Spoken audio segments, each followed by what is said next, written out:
Hangout is now live. All right, let me pull up.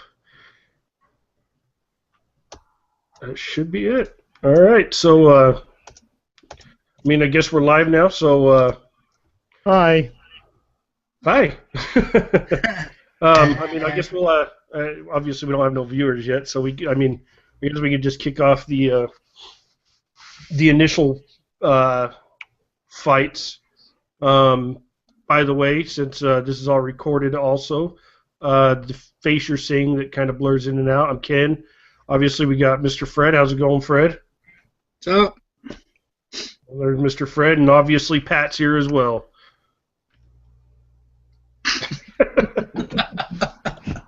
Yeah, Pat's there. Hi. Hi. But all right, so we'll move right into the first fight. Fabricio Camois taking on Tony Martin. Two experienced guys that aren't new to the UFC, but two guys that I don't know could be on their way out. What do you think? Two guys both definitely with 2 losses apiece. And the general rule of thumb, as we know, 3 typically have to go unless they put on an exciting fight. I just can't see Camois losing that fight. It's possible, it's MMA, but I'm hard-pressed to see Martin winning, and I think that's probably going to be his ticket out of there, unfortunately. Okay, so you're going with Martin, or you don't Camois. see him win? Okay, you're going with Camois. Yeah, I just can't see Martin taking it. Fred. yeah, sorry. I was looking some shit up real quick. Yeah, dude. Camois, I believe he's a heavy favorite for this fight, and Tony Martin doesn't even have a Wikipedia page, so we're good. We know what Fred was doing, but let's be real about it too. Camois, they like you said, they both have 2 losses, but Tony Martin has not fought the competition that Camois has. Just flat out hasn't fought the same type of competition. Dude, can you do me a favor? Can you tell your camera that you're not that ugly and it doesn't need to blur your face? Yeah, I don't know. My camera likes to. I enjoy looking at your face a lot more than Fred's, and it's just like it's all blurry. Yeah, I don't know. Let me. There. I don't know if that's going to do anything, but nope, it does not. Oh God, stop it! Hold on a minute. If you can get I don't know if you have a lamp or something, but if you can get some ambient lighting behind you, that will help fix it quite a bit. I know it's not always easy to do, but ambient lighting. What is this? Just what the crap are we doing here? Wait, which one's this? Yeah, 9 times out of 10, that'll fix it. So. He sounded so offended. Ambient lighting. Back onto the fight. When we talk about Camois, he's definitely lost to the tougher competition. Those last 2 were against Miller and Gillard. So, he's lost to the tougher fighters. He's also been in the UFC, a lot longer. He's fought and beat better guys as well. So I agree with you guys. I'm hard pressed to see Camois actually lose this fight. It'd be a surprise to say the least. It'd be MMA. But, yeah, all signs point to Camois taking this pretty handily. Agree. So, we'll move on to the next one. Sees Gilbert Burns, coming in undefeated. He's got his only fight one fight in the UFC against Stahl, which was a really good fight. Going against the newcomer and Giegos, I'm probably going to call him. But he's coming in on a 4-fight win streak. And, do you go with the newcomer, or you stick with the UFC, Fred? You gotta go with the dude that could have a nickname from The Simpsons. You gotta go with Mr. Burns. Really? You don't want to go with the Spartan? If we're going nicknames? It is Sparta. Yeah, but I'm a fat dude, and those dudes all had washboard abs, so fuck them. I'm gonna go with the old cripple dude. Mr. Burns by submission, bro. It's gonna happen. Burns by submission. Okay. Looking at the betting line, really, it's quite close. He's not Burns in favored. On Tapology is, but the betting line's he's a -350 favorite, which that's not. It's moderate, I guess. It's not terrible. Yeah. naturally you side with the guy that people have seen in the UFC. A lot of people probably don't even know who Giagos is. But, but then you look at a fight like Seaver's last fight, which, of course, I'm going to forget the guy's name because it was his debut fight, but that was, I'll be damned if not one of the best performances I have seen in my life when that kid came in and gave Seaver that fight. So you really never know. I'm going to have to, as well, go with Burns. Unfortunately, I'll be the one to say it. I don't know who Christian is. And that's my fault, but I'm not going to count the guy out, but I have to go based off what I've seen. I've only seen Burns fight, so. Yeah, I mean, I've looked up a few things, but I didn't really go in depth trying to get all the information that I could. This was kind of not a planned thing. So, I think I'm going to side with Burns as well. You just got to look at too. He's one of the normally there's huge rumblings when someone that's really, really, really making an impact on the amateur scene is finally got their papers in the UFC. And not to knock the guy, but I just haven't. I don't know who he is, and it hasn't presented itself that way. Like when Conor McGregor got signed, it was it was all over the place. So we'll see. He very well could come in and prove me wrong and knock the bloke out. Fred, that was a Mark Hunt reference. You're welcome. I know you love the guy. But yeah, Burns. I'm gonna have to go with Burns. I think we all are. Yeah, I think we're all pretty much agreement. And I mean, since we're on it, like I said, we're gonna do these fight picks, but we're also gonna go quick little fun fact. On different topics as well. And one of them, since you decided to bring him up, Seaver, his next opponent was announced, facing the notorious Conor McGregor. Apparently, it's true. You don't need a tum. You don't need a tum. You don't need a tum. For those that didn't see it, the epic, well, not really back and forth, but the epic comment from Conor McGregor when Askren decided to say giving the notorious MMA another easy tune-up match against another non-wrestler is a really smart move by the UFC. Now, I don't think he was necessarily taking a shot big time, but I think he was taking a shot, but more telling the UFC, good job hyping him up. But in all epicness, Conor McGregor responded, "Hey, Pubehead, I'm the #1 contender. I can sit and wait, but multi-six-figure checks feel so nice in my bank. You wouldn't know." All right, that's it. I'm a fucking McGregor fan. There you go. Askren gonna Askren, man. He's gonna troll, and I mean, to be fair, he keeps himself relevant doing so, and he's a very good fighter. Not knocking the guy, but just not in the UFC where he wants to be. I think sometimes, then other times he doesn't want to be. Yeah. But I mean, I like the fight. It's all his fucking fault. I mean, no, they sat down and talked, him and Dana, and it was, at least at the time, before all the feels were involved, it seemed like it was relatively kind of mutual.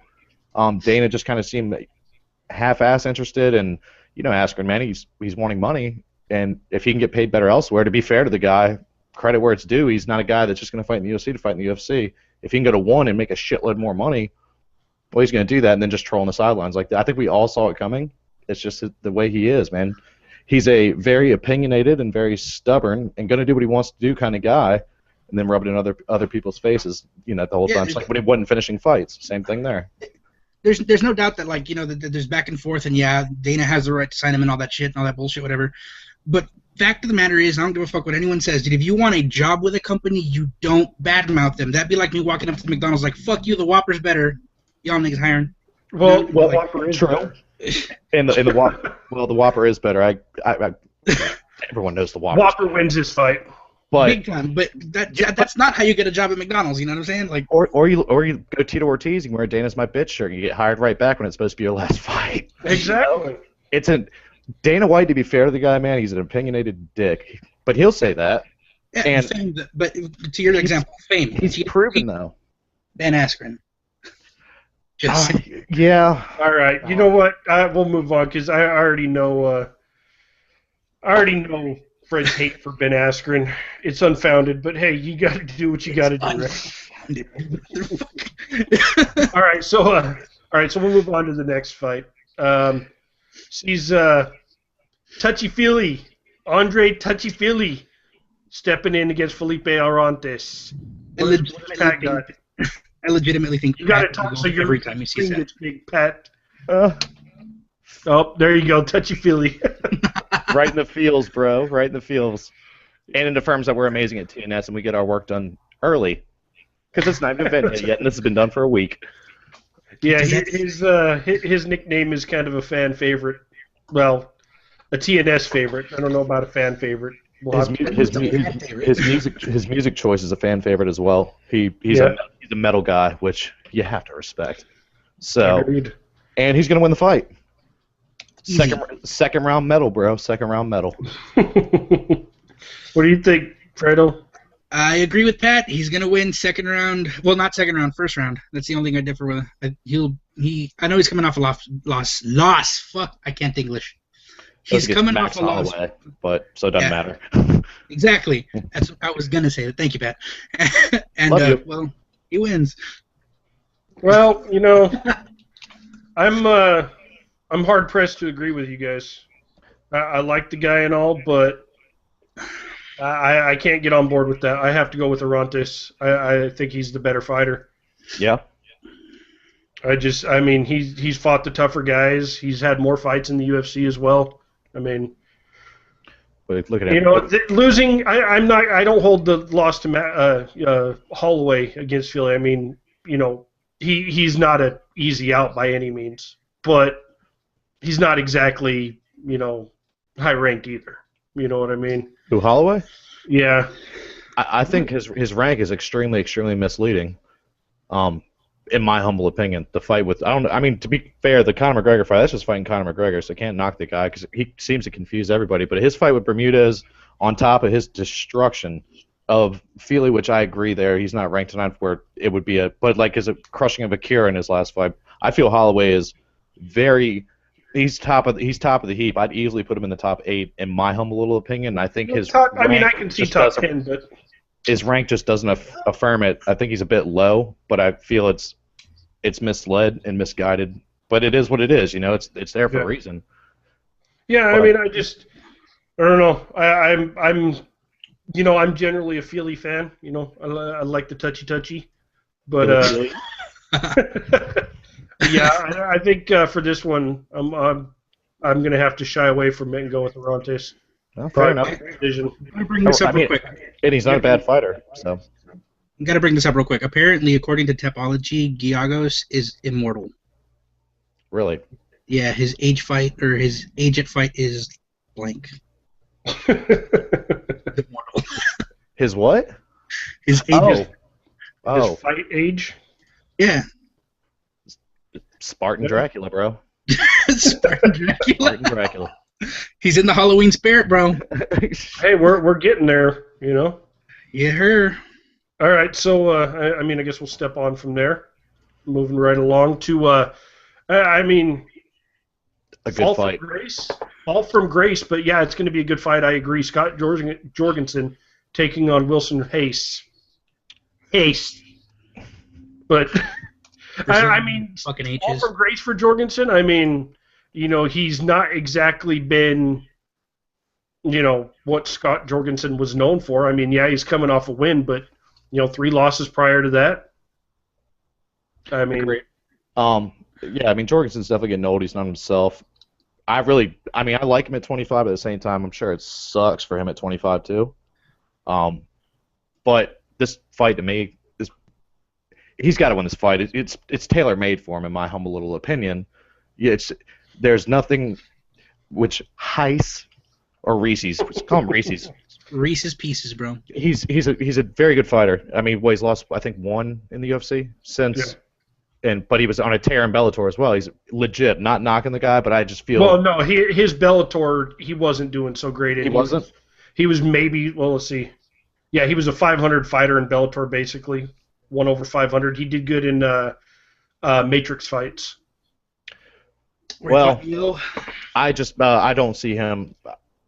But Jorgensen's been so. It's one of those things. There's no reason Jorgensen shouldn't win this fight, and if he does lose this fight, it's pretty much a foot out the door, if not both, in my humble little opinion. I feel like this is the fight that's being given to him to try to showcase him because he is still a relevant draw fan-wise, even though his skill set or ability to win has been slipping. He's got to win this fight. It's built for him to win this fight, and if he doesn't, well, see ya. Yeah. Do you think he's going to pull it off? Jorgensen gonna Jorgensen, bro. I don't know. Yeah. I lean towards him. I definitely do. Styles make fights, and Styles says he should win, but his mental, where he's at mentally, I don't know, and I worry because 3 fights didn't look great in his last win. Let's be fair. It wasn't a crushing win. Like, it wasn't lopsided. It wasn't even really like a strong showing, if I'm quite honest, compared to what he used to be able to do. So I don't know where he's at mentally. Yeah. I'm gonna lean towards him though, but it's not comfortably. Okay. What about you, Fred? I like Jorgensen. I really do, but at 125 he gives me that Nate Marquardt at 170 feel. You know what I mean? Like, really, really good at 135, and then in my opinion he's dropping a little too much weight, and it's just not working for him. He needs to go back up, but it's not going to be in the UFC because he's not going to win this fight, dude. I think Hayes gets a decision on him, and that hurts to say because I like that Vitiligo Warrior, dude. I'm going with Hayes as well. I'm going by submission in the first round, though. Damn. I think he's going to finish it and get him out of there nice and quick. And real quick, to be fair, yeah, Jorgensen lost 3, but one of those was to Faber, and that should never go on your record. That dude is a fucking animal. Well, yeah, but I mean, neither of his, well, all 3 of his losses weren't against, scrubs. He lost to Fun Size and Husier de Silva. So it's not against like the bottom of the heap, but Wilson isn't exactly the bottom of the heap as well. I swear to God, I heard you say, "Who is here to Silva?" I don't know, man. I'm looking at Silva. We came to Silva, bro. I was like, "What the fuck are you talking?" Oh no, he's right. Yeah. So yeah, we're both going against Pat in that one. So, it's going to be a good fight regardless. I think that's one of the fights to watch. It has a lot of potential, and also has potential to be a dud. Unfortunately, that's the beauty of the fights that have a lot of potential to be amazing. They got the most potential to really, really, really suck. Yes, sir. It could be kind of crazy. Yeah. So, all right. So, next fight, Jan Cabral taking on, Noyoka Kotani. Kotani. I got that. Yeah, Kotani it is. Not winning the fight. I mean, you got the name right. Cabral's going to win that fight. He's dropping from 170. It's his first stint at 155, correct? Yeah, and see, that's the thing, though. It's his first stint, which is tough. It's really, really tough. Valid. Yeah, were they fighting? Kotani also got starched by Norman Park. Granted, that was that was in Ireland, wasn't it? Yeah, it was in Ireland. Brown versus Silva. Brown versus Silva? Yeah. I stand corrected then. Never mind. I take back what I said. But Cabral's still going to win. They're both ground-oriented fighters. Cincinnati, yeah. I feel Cabral is the much more technical ground fighter, and this is I can't see Kotani taking this. There's really no possible way. But what do I know? MMA. MMA is going to MMA, man. It is. But when I look at Kotani, his last fight lost to Norman Park. Norman Park's a stud. He is. He's a fan of our page. I talked to him quite a bit. He's a real good guy, awesome fighter. And other than that, he hasn't lost since he lost to Jorge Masvidal in 2010. Right. Now granted it's not in UFC, but he fought in Rings, which is a very well-known and very good organization. This is also his second stint in the UFC, isn't it? Well, he fought once or twice, yeah. Thiago Tavares and Dennis Seaver. And that was when Dennis Seaver was tearing through people, and so was Tavares. Well, hell, they both still have the damn potential to do it. There's no shame in losing that fight, either. Yeah. Well, Tavares not anymore, but. And Seaver, he can just be like, well, fuck him, he was on roids. He has that luxury now. You know what I mean? But, I'm not as sold on Cabral in this fight as you are, Pat. Really? I'm not real sold on him yet. If this fight's going to be, let me double check to make sure. Yeah, they're fighting at 155. So, Cabral was already a decent sized dude. So I think I'm going to go with Kotani just because due to hard weight cut / experience. Okay. Well, that's fair enough. Experience, bro. They're not fighting in Asia, and that's sounds racist, but that's where the Asians tend to shine in the UFC at least. Yeah, that jet lag's brutal. Yeah, fighting on the Western Hemisphere is gonna be way different, and it's gonna fuck with him. Jan's gonna get that one. I'm gonna give him. I think he'll win by sub. Okay. Again, I'm the odd man out, but that's all right. And with that, we'll move on to the. They're calling it the finale of the prelims. Neil Magny taking on Marcosio. Or Macario. Yeah, that'll work. I didn't want to say Mario, but that worked. I love listening to Kenny pronounce these names, dude. Some of these names, dude, and I'm kind of out of it tonight anyway.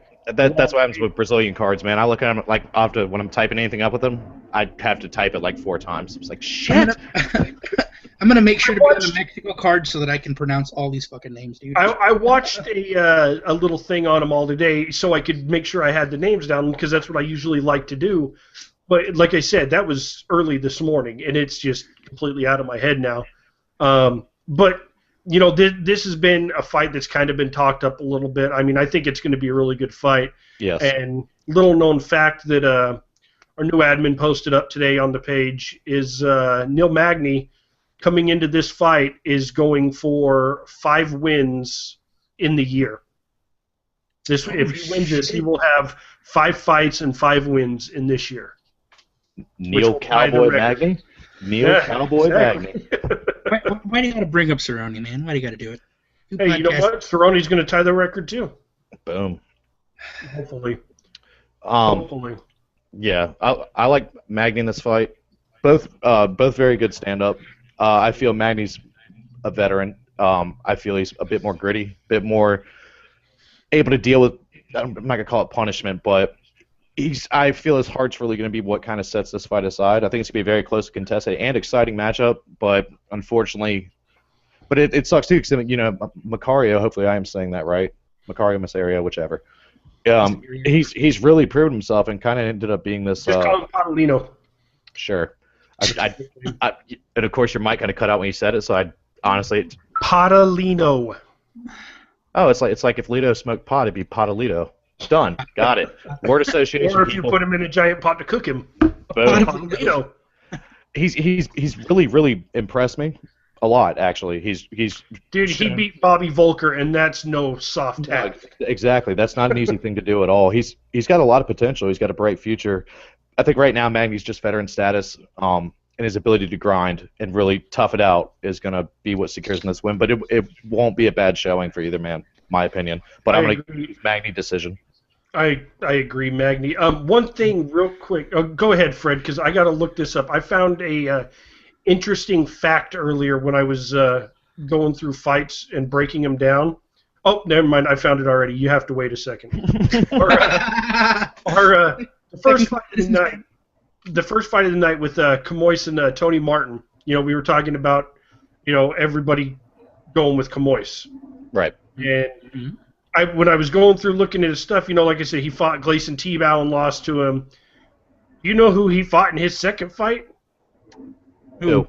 He lost to Anderson the Spider Silva. The Anderson Silva. Well, that sucks. Back in 1997 for that PFC. Jesus hates you. 1997, he fought and lost to Anderson Silva. And that was Silva's second fight as well. How about that stuff? And what's funny is it says he lost by TKO due to retirement. Now, what that is basically submission. That's basically what it is. Yeah. No, basically what happened is Silva kicked him into old age. Well, it went for 25 minutes, so there's another reason to like Camois. Okay, sorry, Fred. Back on to the fight we're on, if you even remember, Mexican. The ADD kind of did fuck me up there. I'm not gonna lie. Which fight are we on? Magny and Marcosio. See, I keep calling him Marcosio for some reason because I want there to be another C in there. It's Marcario. Yeah. Mexican powers. You hear Actually, it's Pot of Lido. Pot of Lido. Dude, I didn't know that Magny was going for his 5th this year, and Yeah, a lot of people didn't. That's why our new admin posted that up today. big ups to him. That dude, you have got in October. You've got to have a whole bunch of fucking confidence to be on 4 straight this year. I have him by decision, but I might be changing this here. Hold on here. I'm gonna be this to a TKO. TKO in the 2nd round. And yeah, dude, Magny, good, fucking badass of him, dude. I love it when fighters do that. Like the guy, fuck is his name? Robbie Lawler. Fuck Yeah. Cowboy, Robbie Lawler. Robbie Lawler fought 3 times. Well, no, was it this year or last year, some shit like that. That he was constantly fighting, and I fucking love when fighters do It that. seems like it, but no, he only fought 3 times. Like, stop ruining my parade here, bro. Robbie Lawler, Roger Huerta has he's got the record right now with 5 wins in the year for the UFC. Neil Magny and Cowboy both have. Well, Neil Magny actually has a chance to tie it. Cowboy still has a chance if they give him the fight that I want him to have, which is the Sanchez fight. And they're looking at giving him what's his name, Fury Miles. Are they looking at get? I thought they were holding. I hope they hold him out for Khabib. That's what I hope. They're looking at giving him Miles Jury on the same card that they just put McGregor and Seaver on. That's not an easy fight for Cowboy. Jury's No, a it's better not. fight, though, dude. You don't give him I like Sanchez, but you don't give him Sanchez. That's a way big step down from Alvarez. You give him Sanchez because that's what the fans want to see because it's going to be a slobber knocker.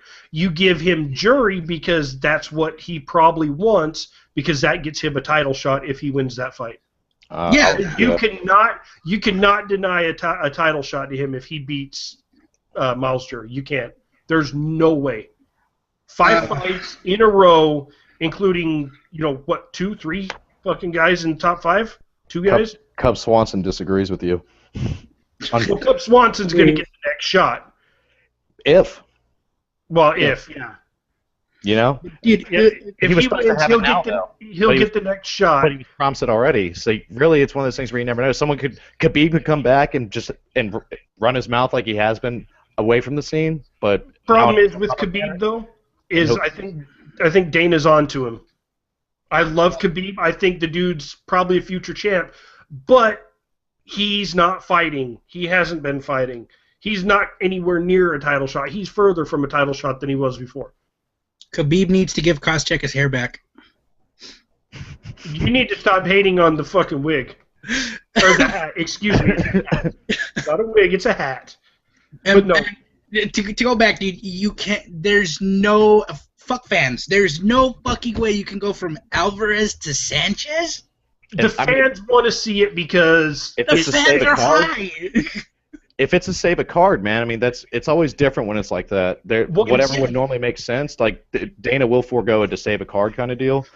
Yeah, I can see that. that's what he did with Mark Hunt. I mean, come on, like Mark Hunt is fighting for an interim title.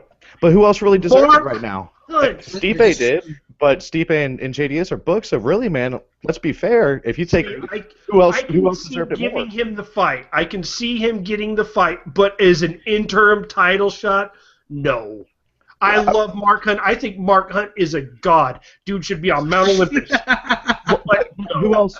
But who else then? No, you don't. No, keep the fight. Have them fight, but not for the interim title. Well, how long has Kane been out now? Kane hasn't fought in a year, and this is going to push it even more. So you almost have to. It took 2 years and some change for Dominic Cruz to lose his. Yeah, but there was an interim. There was an interim in Barral a year After like a year and 3/4. No, it was a year. Barral fought and won the interim, and then his next fight was what solidified it. There was a 4-month gap. It was a year and a half when the interim title went out. Okay, that's fair enough. But what last time they fought was what, December of last year? Was Yes. the JDS and Kane fight? No, So that was December will be 1 year. No. It wasn't December because December was Anderson and Weidman. I think it was the one before that or the one after that. Well, either way, it's going to be a year coming up, basically, right in this time frame. About 13 months.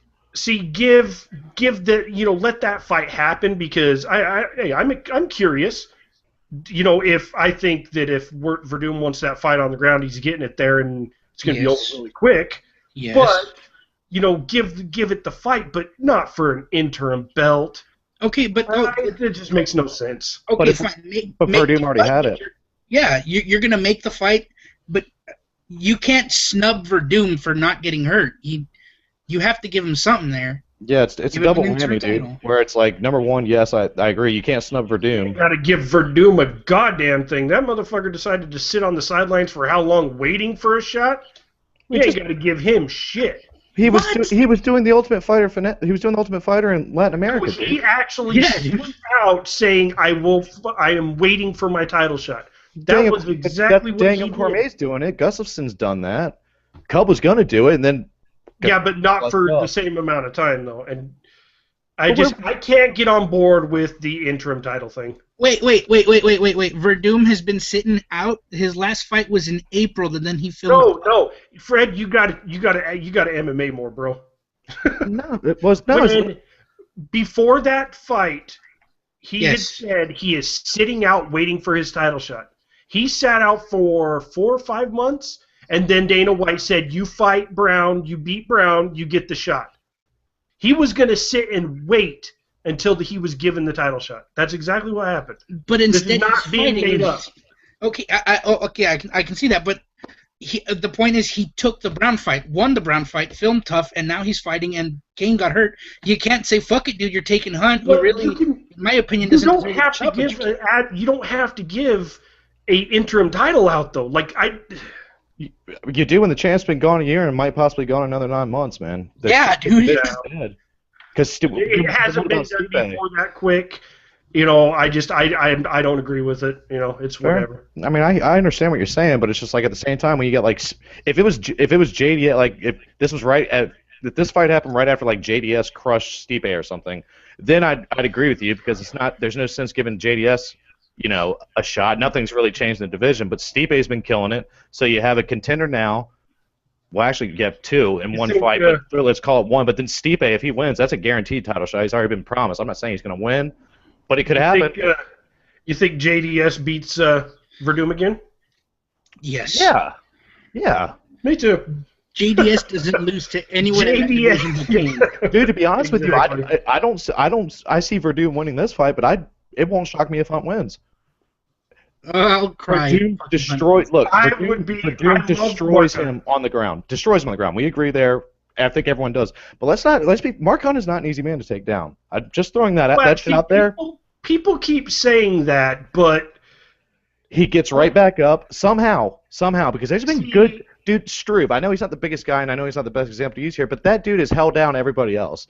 And Hunt literally is like, oh, there's a huge fucking Eiffel Tower on top of me. Excuse me. There's a difference between. I mean, Bigfoot was able to take him down and hold him down, and Verdum is 10 times better than Bigfoot, 1,000,000 times better than Bigfoot at holding people down. This is where I wish I was in a comic. Truth. I'm not saying I disagree. I'm not saying I disagree, and that's where he will win the fight. There's not a doubt in my mind. But let's be fair. It's very possible that he could run in, shoot for a takedown. Someone's very, very good, very, very good at about placing a nice uppercut right about his belly area. What JDS did.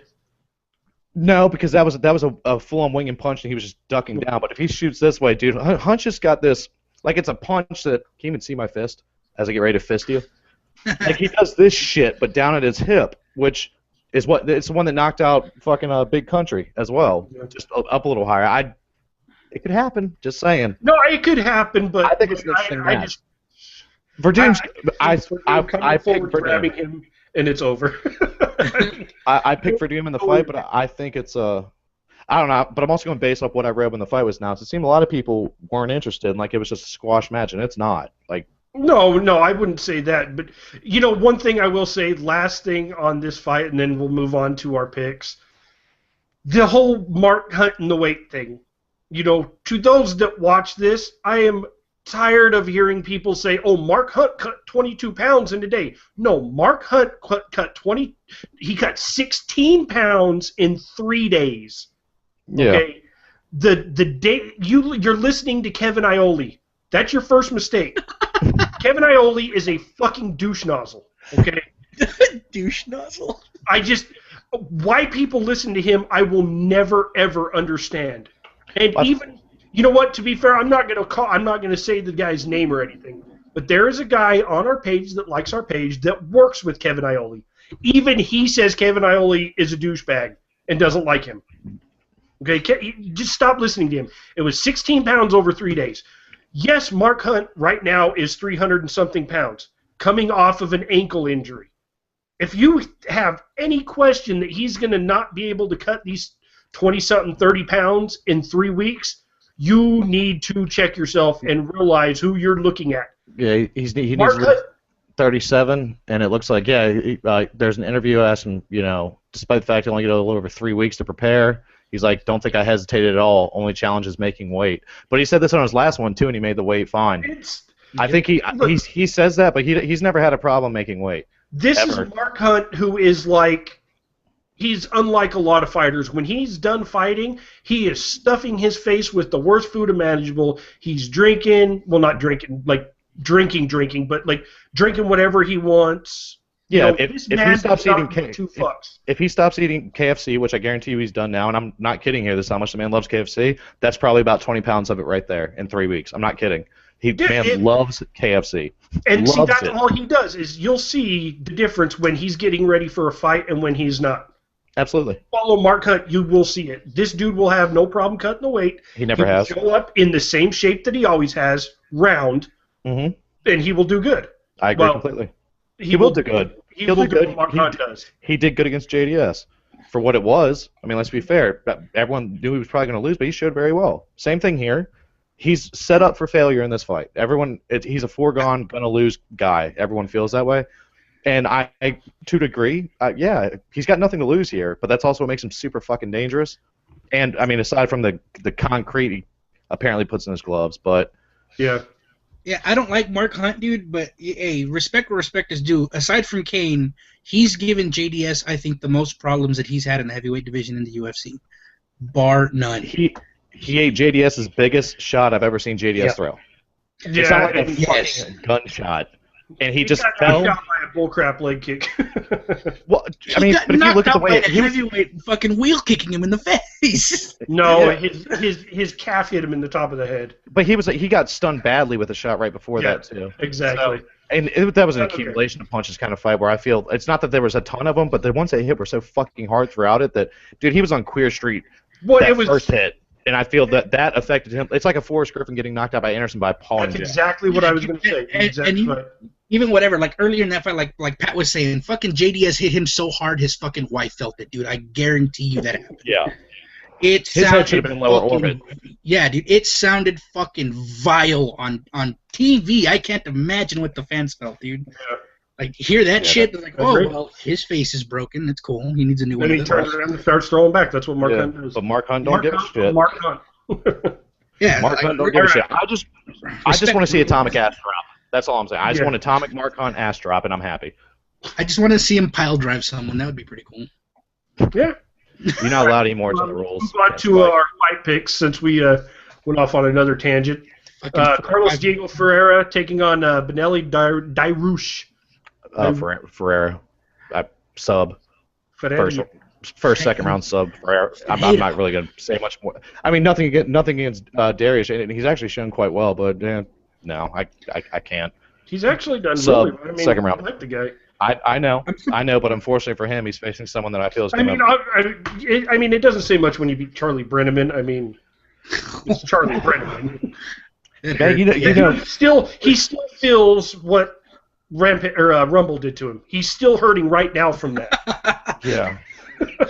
He's at home like, oh my god, I remember that. Dude, he fucking got welterweight, light heavyweight kicked in the face, dude. That shit was terrible. Yeah. When he was already hurt. Pat, have you seen this? Yes, of course I have. No. Darius is from Asria. Is he? Oh, you. Fucking Darius. All right, so Fred, who you going with? Fucking Carlos 3 name, dude. He's gonna kick the shit out of this guy. I think so too. I mean, as much as Dairouche, he's a good guy, but he is. But too much of a step up. This fight is gonna go this way. The bell's gonna ring. Carlos is gonna look at Darius, and Darius is gonna tap out from fear. That's the whole fight. Yeah. Fred's doing Fred again. Fred likes to Fred.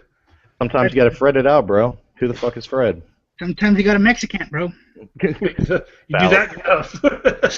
All right, so we'll move on since that was an easy one. Darren Elkins and Lucas Martins. I'm actually really excited for this fight. It's got a lot of potential. Fred, actually, you can go first on this one because I'm going to think for a second. What you think? Fred has no clue. He doesn't know who either of these guys are. He's like, no, I know who both of these guys are, but if the thing is, dude, if it goes past the first round, I really think Elkins has the decision, but I kind of want to pick Martins by TKO. This is the only fight I haven't picked on my tap because it's a pain in the ass. Like here's the biggest thing. Yeah. You when you look at these guys, it's a tough one, and that's why I really like it. You know, you look at Darren Elkins. I mean, obviously his last fight was a loss to Jeremy Stephens. You know, no shame in that. No. Jeremy Stephens is a stud, okay? He beat Aoki prior to that. Prior to that was his Chad Mendez loss, okay? His two losses were to two studs. Yeah. You know what I mean? You continue down his record. His loss prior to that was Charles Oliveira. Not a bad loss in 2010. That's not a bad loss at all. I agree. You know, so I mean, dude's fought some fighters, but you know, Lucas Martins is on a win streak. His last loss and his only loss was to Edson Barboza. Yep. By TKO retirement. Yeah. Yeah. See, I have no fucking clue, dude. I'm leaning towards Elkins. But this one's so close that it's such a stylistic, like, you know, grappler versus striker. They're obviously both mixed martial artists, but one excels more than the other, and I have to lean towards Elkins. But it's just such a close fight and it's not picked on my tap yet either. I flip a coin, I guess. Yeah, well, I'll put my name on. I'll put my name on the line. I'm gonna say Elkins by decision. All right, then I'm gonna say Martins by TKO in the first. Fuck you. I'm going with Martins by decision. What? By decision. Ken has to go with both of ours there. No, I see. I had him pegged. I was just trying to figure out in my head how I think he's gonna do it. It's a toss 'em up fight. I mean, it could. This is one that, you know, Pat, you said it earlier. In fights like this, it could be either amazing, or it could just be the most boring thing you've ever seen. It's easily the most underrated and looked over fight on this card, in my opinion. Agreed. This is going to be good. It's going to be very good. And another one that's going to be good is our next fight: Fabio Maldonado against Hans Stringer. This is going to be good. Maldonado. You son of a bitch, you. Yeah. How do you? I mean, the only time you can go against him is against like a top 5.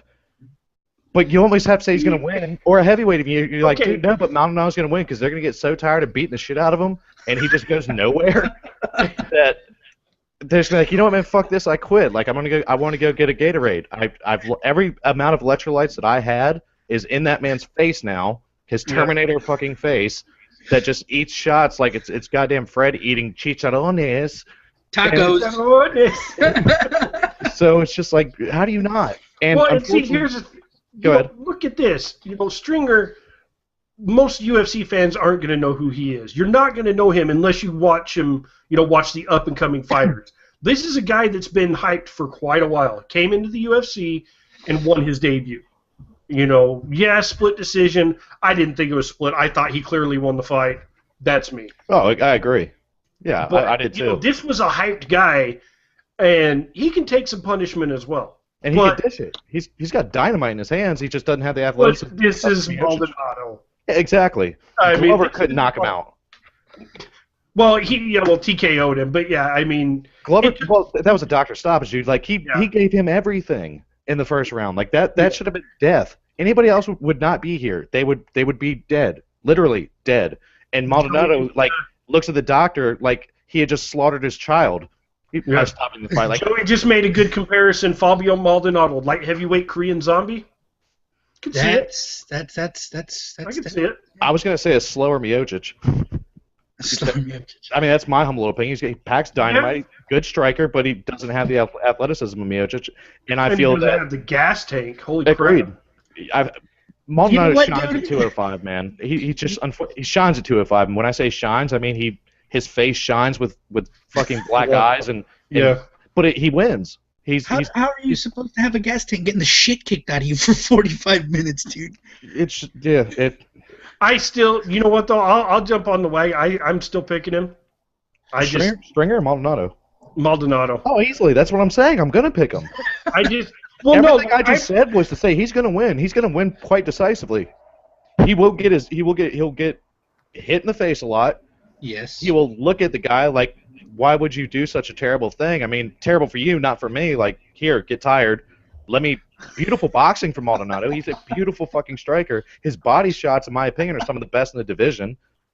Very underrated there, and it's fucking Maldonado. He's Terminator at 205. He's not losing that fight. Yeah, I agree. You know what Maldonado is? Do y'all watch The Simpsons? Mm-hmm. Well, I've seen it. Right. Have you seen that episode of The Simpsons where Homer starts bar fighting? Fred, I was watching The Simpsons before you were born, homie. When everyone's like hit him in the head with chairs and shit. Yeah, dude, that is exactly what Maldonado is. Yeah, dude, it's like all he needs is a mo in his like fucking corner. Just tell him, just stand there, dude. Just stand there. Like the only time he's really shown pain was when he got hit in the nuts in his fight, and he really just grabbed his balls, like shrugged it off 4 times, looked at the guy like, "Hey man, that wasn't cool," and then just looked at the ref. He's like, "All right, let's get back to this." And then he put his back right against the cage and started fucking winging body shots and hooks to the head. He don't care. Like it's just Maldonado. He's gonna win. He's gonna win the fight. Yeah, I agree. It's too much for Stringer. But Stringer's good. Like, no knock against that man at all. But it's not his fight. It's too much of a step up. He's Brazilian, dude. So you have to make the correlation. Every shot that Anderson Silva dodges, Fabio Maldonado eats, and he plays. That's worth running through the scientific method. There may be some truth to that. Yeah, dude. Yeah. Like he walks around. I don't know about that one. It's like the magic ball of Boo. Full hat on. It's the magic ball of Boo in DBZ. Every fucking shot goes right to goddamn Maldonado. It's those fucking Looney Tunes holds. Anderson holds him up and they punch him in the face too. It's like on Mortal Kombat. Just dude. Reach through the portal. Scorpion portal. Automatically goes from Silva. Maldonado's just sitting there watching an Anderson Silva fight, gets punched in the face. It's like, boom! All right, so let's move on to the co-main event of the evening. Yeah. It's going to be interesting. Glover Teixeira and Mr. Wonderful Davis. Yeah. This was the hardest one for me to pick, by far. There's a reason. Okay? Yeah, I agree. If Phil Davis wants you down, you are going down. Unless your name's Rumble. Unless your name's Rumble or Machida. He got Machida. He got Machida. So, yes, but, on the flip side, Glover is a just insanely strong wrestler and grappler, period. Absolutely. So, if this stands, I think it's going to be another, Phil Davis running around. Yeah, if this stands, Phil Davis has no chance. He can't win. He can't trade shots with Glover. He's faster, but I don't care. He doesn't hit hard enough to drop. No. Not at all. He's not even going to outpoint Glover on the feet. If he stays on the feet, he's going to get bombarded. I just don't, because he tried that against Johnson. We realized he couldn't get him down. Credit to the guy. Like, he tried. He was trying to, okay, well, let me try to rely on my speed. But it's just when he gets hit, man, he tenses up. Yeah. John Jones hit Glover Teixeira with just insane shot after insane shot, and the dude kept going. Phil Davis is not going to do it. No.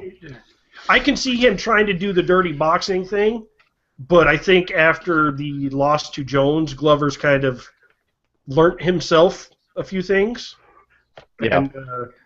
And, to be honest with you, I don't like to go against Phil Davis because the dude's a stud.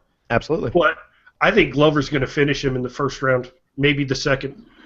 I can see it, but I can also see, Phil Davis is very important to him to be in title talks. I mean, it's very apparent how badly he wants a title.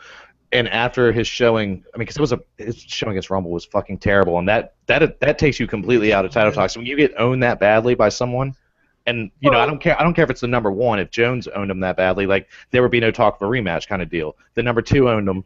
Yeah, it puts you right out, but this fight can bring him right back in. But I think he's going to fight very safely. I think he's going to shoot those takedowns. The question is, can he get them? I agree with you because if he wants it, he's going to. But can he keep Glover down? And see, that's the question, in my opinion. Well, and then the subs and things like that. But one thing also, with Glover is, you talked about Rumble, and I'm not saying that Glover is Rumble because nobody's Rumble. Mm-hmm. Nobody. But he is about as close as you can get to a Rumble Johnson. I'll agree with that. So I don't know, man. I think maybe that Johnson loss. I think Rumble fucked with Phil Davis. I do too. I think it fucked with his head. And why wouldn't it? Dude, I mean, you're owning everyone in the division except Gus, and you're coming off beating Machida, which I mean, it wasn't the most great. He didn't win that fight. I know, but let's be fair here. He feels he did. He got the W. That's he has to think that. No knock against the guy. He lost the fight. Sanchez, he won the fight versus Pearson. And Gomi, but lost to Gomi. Leonard Garcia still feels he has a positive record. He's like -6 and fucking 42. He's -6 and Cecil Peoples. But let's hear your on this. Lean towards Glover. I agree. Dude, for a long time I kind of thought of Davis as like a fucking light heavyweight version of George St. Pierre, only not as dominant. Not as good. Yeah. He's like George St. Pierre. He's just not as good. His tan's a little bit more. His tan's a little bit darker as well. Yeah, he works on his tan and shit, but accents with the pink trunks. But look at it, like the dude has zero power, but he's got decent striking, like Jake Shields, and he's got great fucking wrestling. And if he wants you down, he's gonna take you down. And that's exactly like George St. Pierre. But there's another thing that you got to look at. George St. Pierre broke his fucking division. Like after he beat you. Most of the time, you just weren't the same fighter, and Jones could possibly have done that to Glover because he beat the shit out of Glover, and that's a hard fucking fight to come back from, dude. One difference, though, Fred, is that is a very good analogy. You're spot on with that. Amazing, it came from you. I would expect Pat to say something like that. But no, like on the real though, I mean, if you look at a say we'll use the same comparison. You look at like a Thiago Alves when he fought GSP. Okay, he was not the same fighter afterwards, but you could see it. You could see it right afterwards. After Glover was done with Jones, he was still fucking smiling in the ring. He's like, you know what? I just got beat by a better fighter. I got to figure out exactly what he did. I got to work up to it, and I got to make myself better. Well, he was fighting. He was fighting with one damn arm essentially in that fight. Like he was throwing it. I mean, he was throwing two. But dude, his shoulder was fucking trash. Well, and look who he trains with too. Mm-hmm. Liddell, man. Yeah. Yeah, and Chuck's not going to let him think like that. He's going to come back from this, man. Yeah, Chuck won't let him think like that. And he was smiling and all that, but it's all fun and games till you get punched in the face. We got to see how he reacts, and then yeah, I agree. Until we see how he reacts. I've got to go with the wrestler. I'm going to go with Davis by a decision, unless Glover can prove me wrong in that first round and really come after that fight. I'm kind of afraid that he's going to go through that fuck. Well, am I not good enough? Kind of thing that a lot of the fighters go through. I think it's going to be a bit different. It's possible. I think he is too strong-willed for that, too strong-minded. And dude, I mean, he's won and dominated so many. I mean, fuck, he hadn't lost in years and years and years. I mean, but this, it's one of those things where, like, dude, he got his shoulder hurt badly. He wasn't firing on all cylinders. I think he'll be okay. I would worry about that if the fight starts to not go his way, though. I could see mentally possibly fucking with him, but Phil Davis has got fucking starched as well, so it's really both of them coming into the same damn thing. And who do I feel is going to outshine? I do have to lean towards Glover a bit, but Phil Davis can win this fight. It just will be by wrestling and keeping a very, very large man on his back, and that's not easy. Yeah. True. And one that's extremely good with subs. Yeah, I'll say this though, if Glover doesn't win this fight convincingly, I don't think we're going to see the same Glover that we've seen. I'll agree there. Yeah, I can see that. So Fred's going with Phil, I assume. Phil by decision. Phil by decision. I've got Glover by TKO round 1. I've got Glover by, I'm going to say TKO round, shit, man, into round 2, early 3. Okay, so we got 2 finishes going. All right, so main event time. Oh, boy. You know what? I'm intrigued to hear what you have to say about this. I love Alpha Male. I think those guys are some studs. I think that TJ winning the fight against Barao was huge, was just massive for them. But this is Jose Aldo. This is not Renan Barao. This is Jose Aldo. And Jose Aldo does what Jose Aldo does. And I mean, you know, I think the fight against Korean Zombie kind of showed, I'm not going to say a weakness in Aldo, but, you know, a change in Aldo. I think the weight cut's 10 times harder than it has been. Mm-hmm. I think that just the mindset, all this talk about money. I just think it's a whole different mindset. Yeah, and the money talk started up again yesterday. Yeah, well, it's been going on for weeks. On the flip side, you look at Chad Mendes, you know, like I said, Alpha Male, the TJ Dillashaw, he's on a huge streak, just dominating people. One fight that he dominated, and he didn't look that great, but he was fucking sick. He had a terrible flu, so there's nothing wrong with that. Nothing at all. Exactly. The rest are knockouts. Every single one. He knocked out Clay Guida. No one else has ever done that. Diego Sanchez kicked Guida fucking in the face, flush. And Guida just fell on his ass and got right back up. Yep. Yeah. Word is he screamed yes while he did it. Yes. Well done. But, you know, like we're saying with Chad, and not only that, but he has no pressure on him. He's already lost to Aldo. I think he put pressure on himself in this fight. He's made it personal. I do too. I think that he's the only one, though. Like, he's the underdog. I agree. Of course he is. He doesn't have anything. What, Fred? I disagree with that entirely. Getting your face kneed that way, and coming off a big streak, there is a lot of pressure on him. Not only I guarantee, not only from him, but subconsciously through his camp and the media, to prove that he's not, you know, yes. Jose Aldo's done a really good job of making sure the media is not giving him any pressure because of his, I need more money, pay us. He's done a real good job of taking that away. Now, as far as the pick, there's a lot of variables to consider here. Mm-hmm. I'm going with Chad Mendes. He was winning the fight the first time. He got caught with, I don't call it a lucky knee because I didn't feel that no shot in MMA is lucky. You throw it for one reason and one reason only, to knock him out. If it connects, you did what you were supposed to do. If you miss, hey, you miss. I think Chad Mendes is going to win this fight, unanimous decision, 4 rounds to 1. Right. Fuck. I hate you guys. I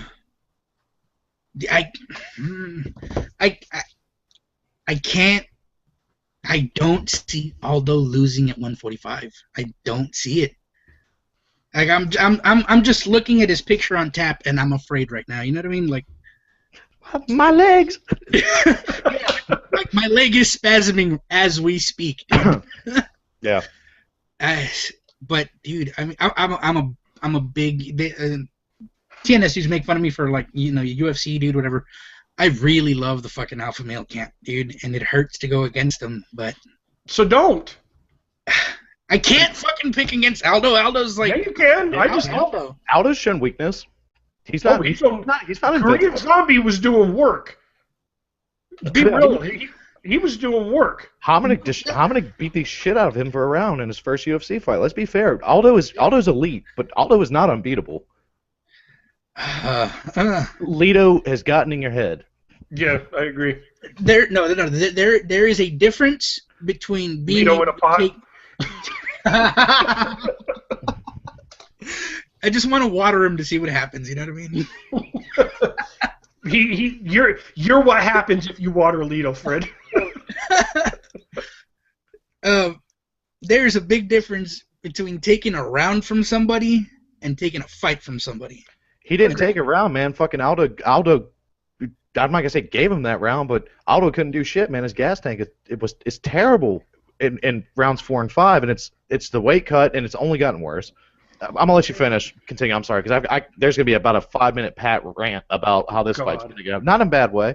I can mute him. Don't worry, guys. I can mute him. Need a mute button for your face. Fucking Kenny's like, yeah, start ranting, motherfucker. I'll mute you right now. But there's a big difference between taking a round from him and taking a fight from him, and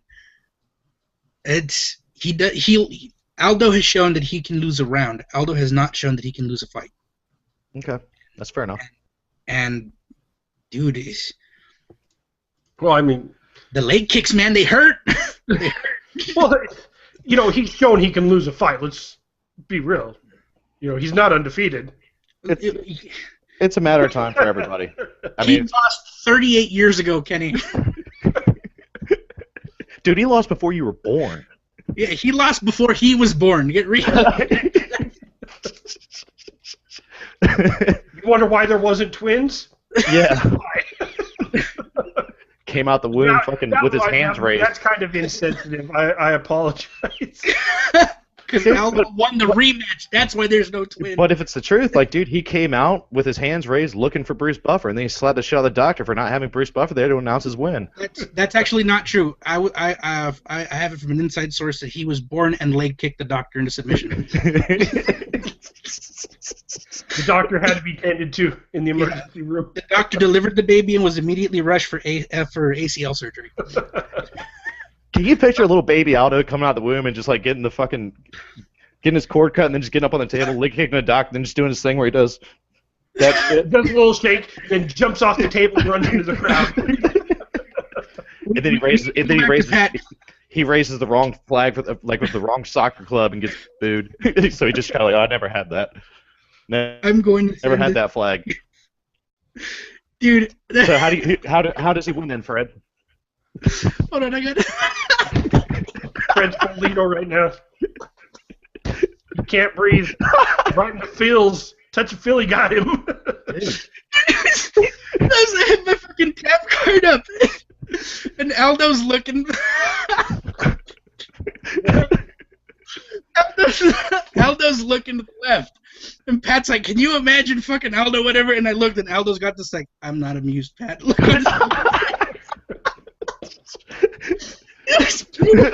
Who's this fucking asshole? Oh. So decision for Aldo from you then? No, TKO in round 3. I got a screenshot of it, so I'm gonna send it to Kenny. No, I got the picture. It's on Tapology. I'm there as well. No. Of Pat doing a dance and Aldo looking at him. All right then, that works. Sorry, I kind of lost it there. All right, you did. Aldo Mendez. I agree with Kenny. There's no such thing as a lucky shot, but in this instance, I kind of disagree too because that shot should have never taken place. That fight should have been broken up right before that when Aldo flagrantly grabbed the fence. That was not a warning fence grab. That was a stop the fight. That was a take a fucking point. Either they would put him back in the middle. I'm not gonna, I would want to say they'd put him back in that position, but it wasn't a dominant one for either guy at the time. Unless what do you do? You put Aldo like, all right, hug him. All right, now lift him up, hug him strong, and you can't do that. So they'd reset him, and that knee wouldn't have happened. That said, I still feel Mendez would have won that fight. It was the second UFC fight, wasn't it? Chad Mendez's second? At the time, wasn't it? That was his third. He was coming off of 2 wins in the UFC, yeah. And that was before Ludwig. That was before he ever knew he had KO power. There's many fucking factors. So that being said, well, he knocked out Steven Seiler. Yeah, but he didn't really know like his fucking hands, dude. Let's be fair. I know. He's a completely different guy. What'd you say? Your mic cut out. Yeah, it's Kenny was like, oh, he knocked out. It was like, let's be for serious. He had won 38 different decisions and then got a KO. I'm like, yeah. No. He didn't know, dude. His second fight ever, he won by knockout. And his fourth fight ever, he won by knockout. Get real. Come on, Fred. He burped on one guy and farted on the other. There you go. First real knockout was an Achu victory over Steven Seiler. But all right, so the knee thing aside, he was winning that fight, but Aldo, like this is why it's so hard. Aldo has this style that's like it's the anti-wrestler in my opinion. He's very good against wrestlers that either want to shoot or are thinking of shooting. He's very good at feigning a knee, very good at connecting with the knee when they try to fucking do it, very good at, while they're thinking about it, kicking them in the fucking legs. So the question ends up being like, okay, so what is Mendez going to rely on then? Because what got him to the dance in the first fight before the knee was his wrestling. Mm-hmm. But if he actively pursues that, I feel he's playing right into Aldo's perfect fucking game because he had – look at all of Aldo's most dominant wins. They've been against wrestlers. Guys who point blank, first and foremost, are wrestlers. So you've got that issue there. Then you look at a fight like Hominick, Zombie, and even Llama, man, Llamas. I'm gonna call him Llama. It's better. The Llama spit on him. Well, the issue is, like, man, every time like I see that, I call him Llama because we made a shoot of him as a llama, and it's just stuck like crazy. So I have it Real now. quick, for anybody in North Carolina, near the Charlotte area, if anybody's watching, Shoney Carter is at the airport, and he wants somebody to come take him out for dinner. So go see Shoney Carter. Do it, and post the picture on TNS. Is he not gonna? Is he asking someone to pick him up and pay for his dinner, or is he just ask for someone to? No, pick he just needs to ride somewhere. He wants to go out. Like So, I did. If it wasn't 4 hours for me, I'd go pick him up. If he's a classy guy, which I believe he is. Oh, Shoney Carter's an awesome dude. If you go pick up Shoney Carter, I'm willing to bet you he's gonna buy you dinner. Now maybe at McDonald's or something, just because he's that kind of guy that loves to fuck with people. Like, hey, what's your shooting place here? Bodega? Bro, if I were famous. No, Shoney Carter's a stud, dude. Like, I talk to him all the He's time. the shit. He's the shit. I agree. But he's also that kind of guy where I think I can see him just fucking with people because he pimp nasty. Why not? I'll tell you right now, dude, if I were famous in this time, I'd be like, yeah, come pick me up and I'll buy you dinner. I'll buy you some rib, and I'd take you to McDonald's and get you a McRib. Oh, dude, McRibs are good. You buy me a McRib, I'll be happy, dude. Dude, I love McRibs. Hell God, yeah. I love hanging out with fat people, dude. These are my people right here. Yeah. I mean, it's full of McBullshit, but I don't care. What kind of meat is that? Don't know, don't care. Don't care. It has yoga mat ingredients, but yoga mats are fucking delicious, is all I gotta say. Yeah. Okay, back on to yeah. So anyway, Aldo's, in my opinion, he's the anti-wrestler. It's not gonna be a wrestler that beats him. The three fights that to go on the other end, like Aldo's weaknesses, the three fights that he's looked the worst in and he's shown to be beatable are Edgar fight aside, because Edgar just unfortunately doesn't have the size, in my opinion. He can't do anything with it. Like, he's got all this skill and he's amazing. Like, I'm not knocking the guy, but against a guy like that, I just no. So love Frankie, but no. But the three guys that he didn't look were counter strikers, or guys that would make Aldo have to do something, constantly make him have to do something, and then he gets fucking tired. That's why I really feel Conor McGregor's got a really good fucking shot. Like, Conor McGregor, just like Aldo is built.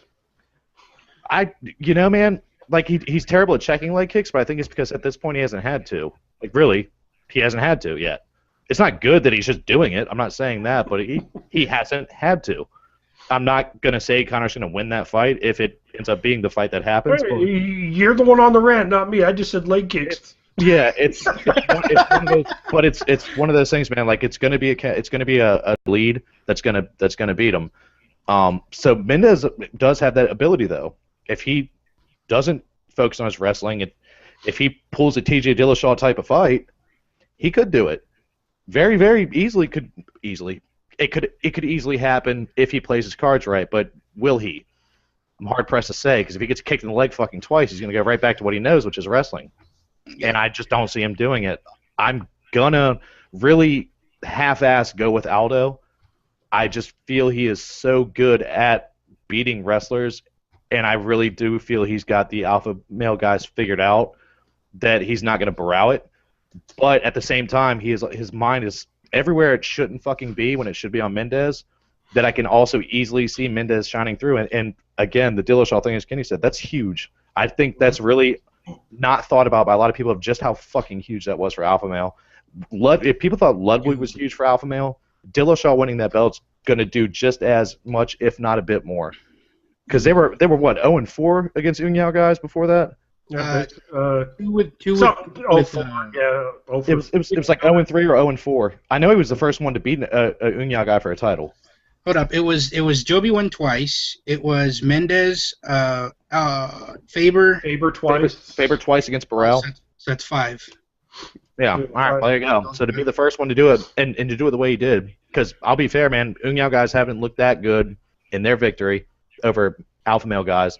Even though he knocked out Faber, it was That was not such a terrible stoppage. it wasn't a crushing defeat that really, man, TJ could have ghosted. I'm eating Tums, by the way, because I need a Tum to podcast. It was just such a crushing. It was such a crushing defeat that it totally took Aldo's focus off of Aldo to go defend Burrell for like a month, and then all that build up. Actually, a couple months, and he missed fucking weight. But I'm gonna go with Aldo based off the past. Unfortunately, I have to. But this is gonna be a hell of a fight.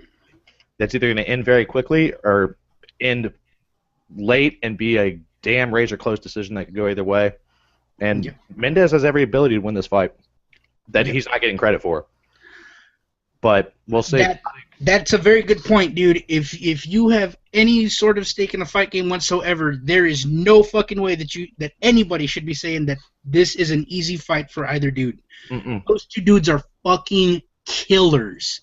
Those dudes are fucking beasts. They're the top 2 of the division, and they're two polar opposites. They're like immovable object against, just this unwavering force. It's just, they are like the polar opposites, and they are just like destined to battle for like the rest of their lives. Is how I feel about it. This could very well be the Kane JDS of that weight division, dude. Yes, but this also could be the changing of 2 weight classes. Yes, it could. If Aldo loses this fight, he's going to 55. He moves up, and that to change as well. 100%. If Aldo loses this fight, he will not want a rematch. He will move up. He's wanted a rematch. A rematch. He's wanted to move up. I really think the only reason he is still there is because his manager is. He's going to move up. Yep. I think it would go to 55. I think he'll do a stop at 45, but his goal is 45. Jeez, no, Burrell's what? 35. He's 45. He moved. Burrell's 35. Yeah, 35. He's 45. Yeah, so he'd move up. Yeah. Which Burrell's not there, so he'll be okay there. And I really feel his manager is the reason that he stuck around because he's been bitching about it for a long time. I think that camp really showed their hand with Aldo as far as the Pettis fight because I absolutely think that he wanted that Pettis fight for that title to win that title at 155 and stay at 155. Yeah, I agree. It was literally just going to be an excuse for him to get his foot in that door. But they also want to know that Pettis. They also know that if he would have moved up, it was a firm decision. Like Dana wasn't just going to let him move up, and then if he lost, move back down, and that's when it stopped. And that's why I think it was Aldo. I agree, did want to, and that's where his manager came in and was like, yeah, but then the marketability as a champion. I'm sure that talk was happening because you can't just move up and beat the champion, then move back, and then move back down and get your ass kicked, man. That's not. And think of this was something that's coming. This has been coming since his WEC days. Bottom line. Easily. He has always said from his days in the WEC that the weight cut is just harder and harder. He can only hold back getting bigger and getting more muscle on your frame for so long. Yep. It's going to happen if you work out that hard. Benson no matter Henderson. what you do, it's going to happen. Yeah, Benson Henderson's in the same boat right now. Never missed weight a day in his life, but he's moving up, and a lot of people don't get it. After this fight, no matter what, he's moving up because the weight cut's that fucking hard. If with the position that everything is in, see, I think Burrell is in the worse off position here because Aldo moves up. Aldo's a stud. I mean, he gets more of a gas tank. He gets a lot of advantages. He does great at 55. Burrell moves up. Yeah. Burrell still has to deal with alpha male, and doesn't really get as big of an advantage. I mean, if I'm honest, I don't think he gains really anything moving up other than maybe he gets a little stronger, but that's about it. I think dude, and look at the alpha male dude he's fighting. He's fighting a bigger, stronger, tougher version of TJ. Yeah. But I think Burrell's going to stay at 35 for a while. I think after this fight, he's going to probably have to have another one, unfortunately, because he really pissed Dana off. But there's still no counting the guy out. His whole missing weight thing fucked him. I don't think it ruined his career. I don't think it ruined his ability. If he continues to win, he is in a position where people are still talking about him enough, and he's got Brazil on his back that he's gonna get a title shot if he wins. Dude, they're not gonna give it to fucking a Sun Tzu. No, I don't think he stays at that weight. I don't think. No, I don't either. I think he's just waiting for Aldo to move. But like I said, he doesn't gain what Aldo does.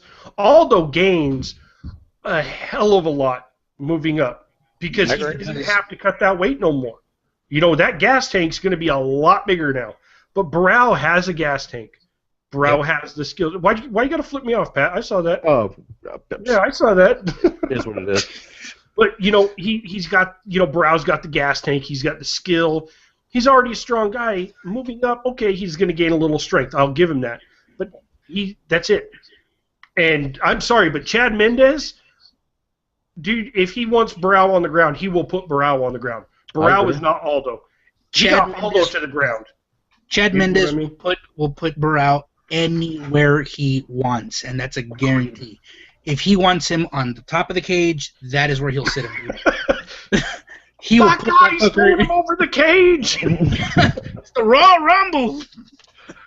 I think he's going to stay at 35 longer than all of us think. I think because it's the only time he's really missed weight, and with what they were saying, if there is any truth to it, I don't know.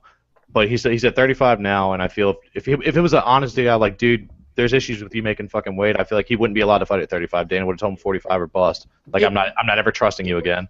This is his ability to prove himself that what they said happened. It was just a fluke thing. He's got the past. Real quick.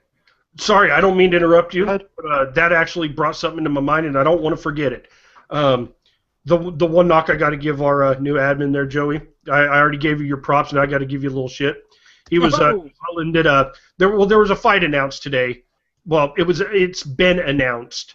I can't find my page. God damn it! Hold on, I can't find my page. That's an alias for his There we penis, go. ladies and gentlemen. It was Joseph Benavidez against Dustin Ortiz. Oh. And he was, I mean, he had screwed something up. But anyway, the reason this brought it up, because, I was looking back and he had called the wrong fight. Henry Cejudo, the Olympic wrestler that missed weight. Mm-hmm. Okay. He, like you said, he was told, you move up or you don't fight. Yep. And he's moving up, actually, and fighting against Dustin Kimura. That'll be a fun fight. That'll be good. Wrestler against submission. Okay, but yeah, sorry, Pat. Go ahead. This is a fight for him to prove that he can make the weight. He's too highly ranked and too highly talked about in that division, and it was a one-off fight, man. I personally feel if he wins this fight, and again, to be fair, who's he facing again? Because the guy he's fighting is a fucking. Talking about Barao? Yeah, the guy he's facing is he's brilliant. Ken Barao is fighting, since I've already got a. Because a lot of people were, Mitch Gagnon. Yeah, and a lot of people were like down on that, but dude, go watch Gagnon's fights. You know what? I think he's a stud as well. I mean, I do, but Barao's too high. I mean, of course, Barao's too high up. It's too much, too fast. But he's looked so brilliant that I think he's gonna. It's one of those things where he's gonna, no matter how this fight goes, he's gonna look sweeter after it. I agree, he's gonna lose. But this fight is the proof. Gagnon gets it on the ground. Barao might be in a world of shit. To be fair, Pat, I'm one of those dudes who's down in that fight. There's fucking no way that fight should have been made. No way that fight should have been made. Dana's eyes there is. It's to punish Barao and to make him prove that he can make the fucking weight. That's exactly why it happened. Dana had sun shining on his head, and he had fucking. Fred. Yes. Technically, if you want to think about it, Barao is on a 2-fight losing streak. Yeah. So how does he not get a fight like that? If you want to be technical about it, he lost to TJ and then couldn't show up to the next fight, which that's a fucking loss. Whether you like it or not, you lose that fight because you couldn't show up for it. Here we go. Heenan Barao. I think it's more figuratively he lost that fight. Technically, Renan, Fred, not H. I know, genius. That's how they say it. He lost figuratively. Technically, he did not, because the fight never happened. In his eyes, let's go ahead. He lost that fight. That's 2 in a row. That's 2 in a row. Yes. Now giving him a fight like this. let's go ahead and look at his record. He's got one loss, and it was to TJ. No, he lost one before that, but it was 30-something Well, no. fights ago. I'm talking No, about like Fred, right now. Fred, He's on a one-fight losing streak. You just heard what we said, though. To Uncle Dane, which is all that matters, that's 2 losses. Giving him Gagnon is not a bad fight. He's got to prove himself again. It's a terrible fight. Let's say It's he terrible for loses the Burrell fight. because he could lose. He loses that fight, he's screwed. Yes, let's say he lost those 2 fights. Let's say, okay, he lost to TJ twice. He lost his title in a title fight and then lost his rematch in a title fight. And you give him 15? That's fucking insanity. No, not really. When you almost you jeopardize the numbers of a card. Johnny's laughing at you too, Fred, just so you know. Johnny is laughing at you. Henenbrow, H-E-N. You said it. It's recorded, Fred. Yes, I know. I said H. What other fight do you make for him right now? Yeah. That isn't going to be headlining a card because you can't do that right now with a guy that just missed weight. You can't do it. Honestly, I'd match him up with Faber again. Why? But you can't because that would be dominated Faber 2 fights. There's no at all for that fight. There's 2 issues with that. It wouldn't sell, but it's such a high-profile fight that even if they did make it for a third, it would headline. You can't have a guy headline that just missed weight. Headlining, you can't do it. He has to. And this is the punishment. This fight makes sense because if he misses weight again and it's proved that it wasn't a fluke, then it's not going to kill a card. They can't do it twice. And loses, then what? Then what you going to say? I'm talking to Johnny here. Hold on. But if he makes weight and wins, again, dude, you got to give him a hard fight now. Yeah, he's a draw. And there's really, I feel if he wins his fight and wins it convincingly, as he really honestly should, but Gagnon he's amazing. He's going to lose, in my opinion, but he's not going to lose badly. He's not going to lose badly. But what do you do after Dillashaw and Cruz? Like, who makes sense? Because a Sunsao doesn't. I know he's done this and that, and I know he didn't win that fight against TJ. He's done nothing to generate any interest whatsoever in himself. He's been skipped over twice. See, that's the thing, though. You can't just go off of. I mean, not trying to put you down or nothing, but that just sounds like something like a Dana White would do. You got it. He owns a fucking company. Well, I know, but if the guy's on the win streak like that, I mean, the win streak is there. You got to put that fight together. No, you don't. You can put it together and you can book it and you can sell it easily. This man's coming in, he beat the champion already. He's coming in off of 7 wins in a row. That sells. That will sell right there. I don't think it will. Not in a Sunsal's case, it won't. And that's the issue. Like, I'm not saying I agree with what Dana's logic is, but I'm just basing everything that I say what I think is going to happen. Logic. Are you kidding me? And he's also the guy that at the end of the day is the one that makes these things, as we've seen. And that's you have to base. He did not sign Ben Askren. He has no logic. It's one of those things where, but he's either way you slice it, he's the one at the head of the company and the one that's going to decide at the end of the day. Joe Silva's matchmaker, yes, he is, but Dana White's also the guy that says, "Fuck you, that match isn't happening," and Joe Silva has to go, "Okay." So Fred's just talking so that Kenny can see him, asshole. Yeah, I saw him anyway, Fred. If in my opinion, if Barao does well in this fight and proves he can make weight, he will get the winner of Cruz and Dillashaw unless it's a super close fight and that fight has a rematch. It won't be a Sunsal period, regardless of record. Even if it's a close fight, there's not going to be a rematch for that fight. As far as if it sells or not, I don't remember Robbie Lawler ever being too big about promoting himself, just going in there and winning fights. Winning fights sells. Thank you. Yes, but there's a drastic difference when Sunsal doesn't finish a fight, and then his win over TJ Dillashaw was a highly, highly, highly fucking contested decision. Robbie Lawler goes out there and fucking blows people's faces into oblivion and generates interest that way. Sunsal wins by fucking split decisions and does not do a fucking thing. How many people have asked him a question at a post-fight press conference until just TJ won the belt? How many? None. Quite a few. No, once TJ won the belt, they had something to say because, well, technically you have a win over it. Look at Dana's face in talking about that fight. If there's no interest, like it's not going to happen. Fred's right though. Winning sells. It does. Yeah, flat out. Winning impressively sells. No, just winning sells. Winning sells, dude. Yes, winning. Chael Sonnen didn't win impressively. No, but Chael Sonnen had a mouthpiece. Conor McGregor has a mouthpiece. No, we're talking about winning sells, and winning does sell. But what offsets? If you're winning split decisions and not saying anything to really build yourself outside of that, then what are you doing? Nothing. So what about Dennis Bermudez? You think he's not going to get the shot then too? I do. Yeah, I do. I think he's not going to get a shot after this fight. If he goes out there and, if a Sunsao beats everyone put in front of him, at some point, yes, of course he's going to get a title shot because what the fuck is left? Yes, I agree, but Sunsao's not going to get the winner of the title fight because it has been officially announced now. Cruz and Dillashaw, because that is a fight. It's all right, long been he's not getting that winner. Barao is because Brazil is behind Barao more than they are a Sunsao.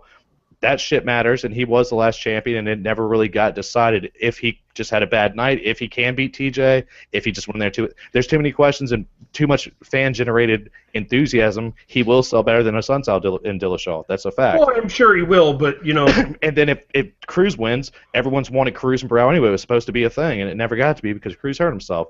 That fight's going to happen. Yeah. It's going to be a Sunsao. There's still a lot of what ifs. There really is. Pat's got a point. You have a point. Marketing yourself is a big, big plus, but there is no way in hell you can say that winning doesn't sell. Winning is a big factor. Winning at some point will sell, but depending on how. Like, let's be fair. Lawler's wins versus a Sunsao's wins are not comparable in any way. Any way whatsoever. Not many either. There's no way. McGregor's wins don't rival Bermudez. They don't rival Cub. They don't rival Frankie's Frankie. Well, Bermudez had better wins. In the eyes of you and I, yes, I agree. He's battled back from adversity. He's improved drastically in every fight. In my opinion, he deserves to fight more than Conor does, and I love Conor, but I cannot say at all why Conor deserves that fight more than Bermudez did or does. Because Bermudez deserves it more. But neither one deserve it right now. He's put in the work. Whoa. Neither guy deserves a shot right now. No, Bermudez deserves a shot. Bermudez is on like a fucking 7-fight win streak or some shit like that. But no, to be fair, to me, Conor doesn't deserve the. But why does that matter when Conor doesn't deserve it? No, Conor doesn't deserve it in the slightest. But Bermudez doesn't either right now because there's guys above him that deserve it more. Cub Swanson deserves more than Bermudez. Chad Mendes deserves more than Bermudez. Okay, but Chad Mendes. This is where you got to put that into perspective, though, because yes, Chad may deserve it more than Bermudez, but that's because he's been at the top of that division longer. Right. Bermudez fought his way in there. Yes. He deserves it more than Conor does. But Conor's going to get it because of the mouthpiece, so I can see what you're saying and there. That's the point I'm trying to make. That's a good point, but you cannot say that winning doesn't sell because that's all that Dennis has done, and Dennis is in that talk. But yes, agreed, but why? Same reason you're saying. I reiterate that winning at some point will get you there because it's going to have to. To be honest? Yeah. What's going to get you there faster? Winning? Just winning? Or winning and the mouthpiece? Because let's also be fair. Bermudez just finally got off the fucking prelims. Okay. You know? Let's look at this, though, real quick. Okay? I think them booking McGregor versus Seaver was because they know, as well as everybody else, that he doesn't deserve it. He got a shit fight. He got a fight that is tailor-made for him to dominate, while Bermudez is going to get the tough fight to put him at the #1 contender. That fight doesn't put him at #1 contender. Frankie and Cub do. Well, no, he's going to be behind them. But see, what I'm saying is you got to look at timelines, how things are lining up. It will be Bermudez getting that next fight, that next shot. No, it won't. Yep. It'll be the winner of Cub and Edgar, and then that's what I'm saying. After that shot. Yes. No, he won't get it. It'll be a fight between probably him and Conor. No. How no? Because it lines up the exact same way. You got to fight at 180. Because it's not. He doesn't deserve it. He's ranked he's ranked higher than Bermudez. Give me a quick sec, dude. I'm getting called over here. Regardless, you know what? The reason he's ranked anywhere, even at where Bermudez is because he beat Poirier. No, because he beat Poirier. He beat the #5. Like, let's be fair. He did. And Poirier was the #5. You know what? Regardless, Bermudez is 1-7. He's 1-3. Bermudez should be ranked higher. Flat out, plain and simple. No. It's not. That's not fair because we're giving Conor shit for not deserving it, and I agree with you. He doesn't because he's not beat. But the way rankings work is if Bermudez beats 6 guys, if he beats 12, 11, 10, 9, and 8, well then he's the new. You know why he didn't get a fight like that? Because he doesn't, wins don't get you what you deserve. That's exactly what I've been trying to say, right? Like, I'm not saying it's right. You're I'm not saying literally it's right. standing up for just people that talk. No, I just said Conor doesn't deserve it either. Not at all. How do you think he deserves Bermudez then? Because he's higher ranked than Bermudez. But you are saying he shouldn't be there. Who, Bermudez? Stop. No, like I'm trying. What I'm saying is that marketing matters. Winning matters. Marketing and winning, as opposed to just winning and being humble, is going to get you to what you want faster. It already has. Bermudez is a hell of a fighter, and he's very likely, in my opinion, that's a 50-50 fight with him and Conor. Like, I'm not trying to say it's right. I'm just saying the way it is, man. He's higher ranked than Bermudez. Like, so it's gotten somewhere. But let's be for reals right now. According to the rankings, at least the UFC ones, Jose Aldo isn't a top 10 fighter. He's outside of the top 10. Number one fighter in his weight class is Chad Mendes. Yeah, but that's, No, we're going off of your rankings, remember? No. Yes, sir. He's ranked champion. That's not in the top 10. Dude, Yeah. I mean... Come on, Fred. That's semantics, dude. I mean, Jesus Christ. Nah, man, like, dude, I love Bermudez, and Bermudez is amazing. Like, he's fucking brilliant. That he would be a fight for Jose. Like, it wouldn't be a squash match. I'm not trying to imply any of this, but Cub is higher. Cub and Frankie are gonna be the ones to get the next, and this I feel sets up for a McGregor Bermudez if they both win their respective fights. That's my opinion, and I'm not saying winning doesn't matter. That's not what I'm trying to say. It does. At the end of the day, it matters more than anything, because if you're fucking losing, you're not there.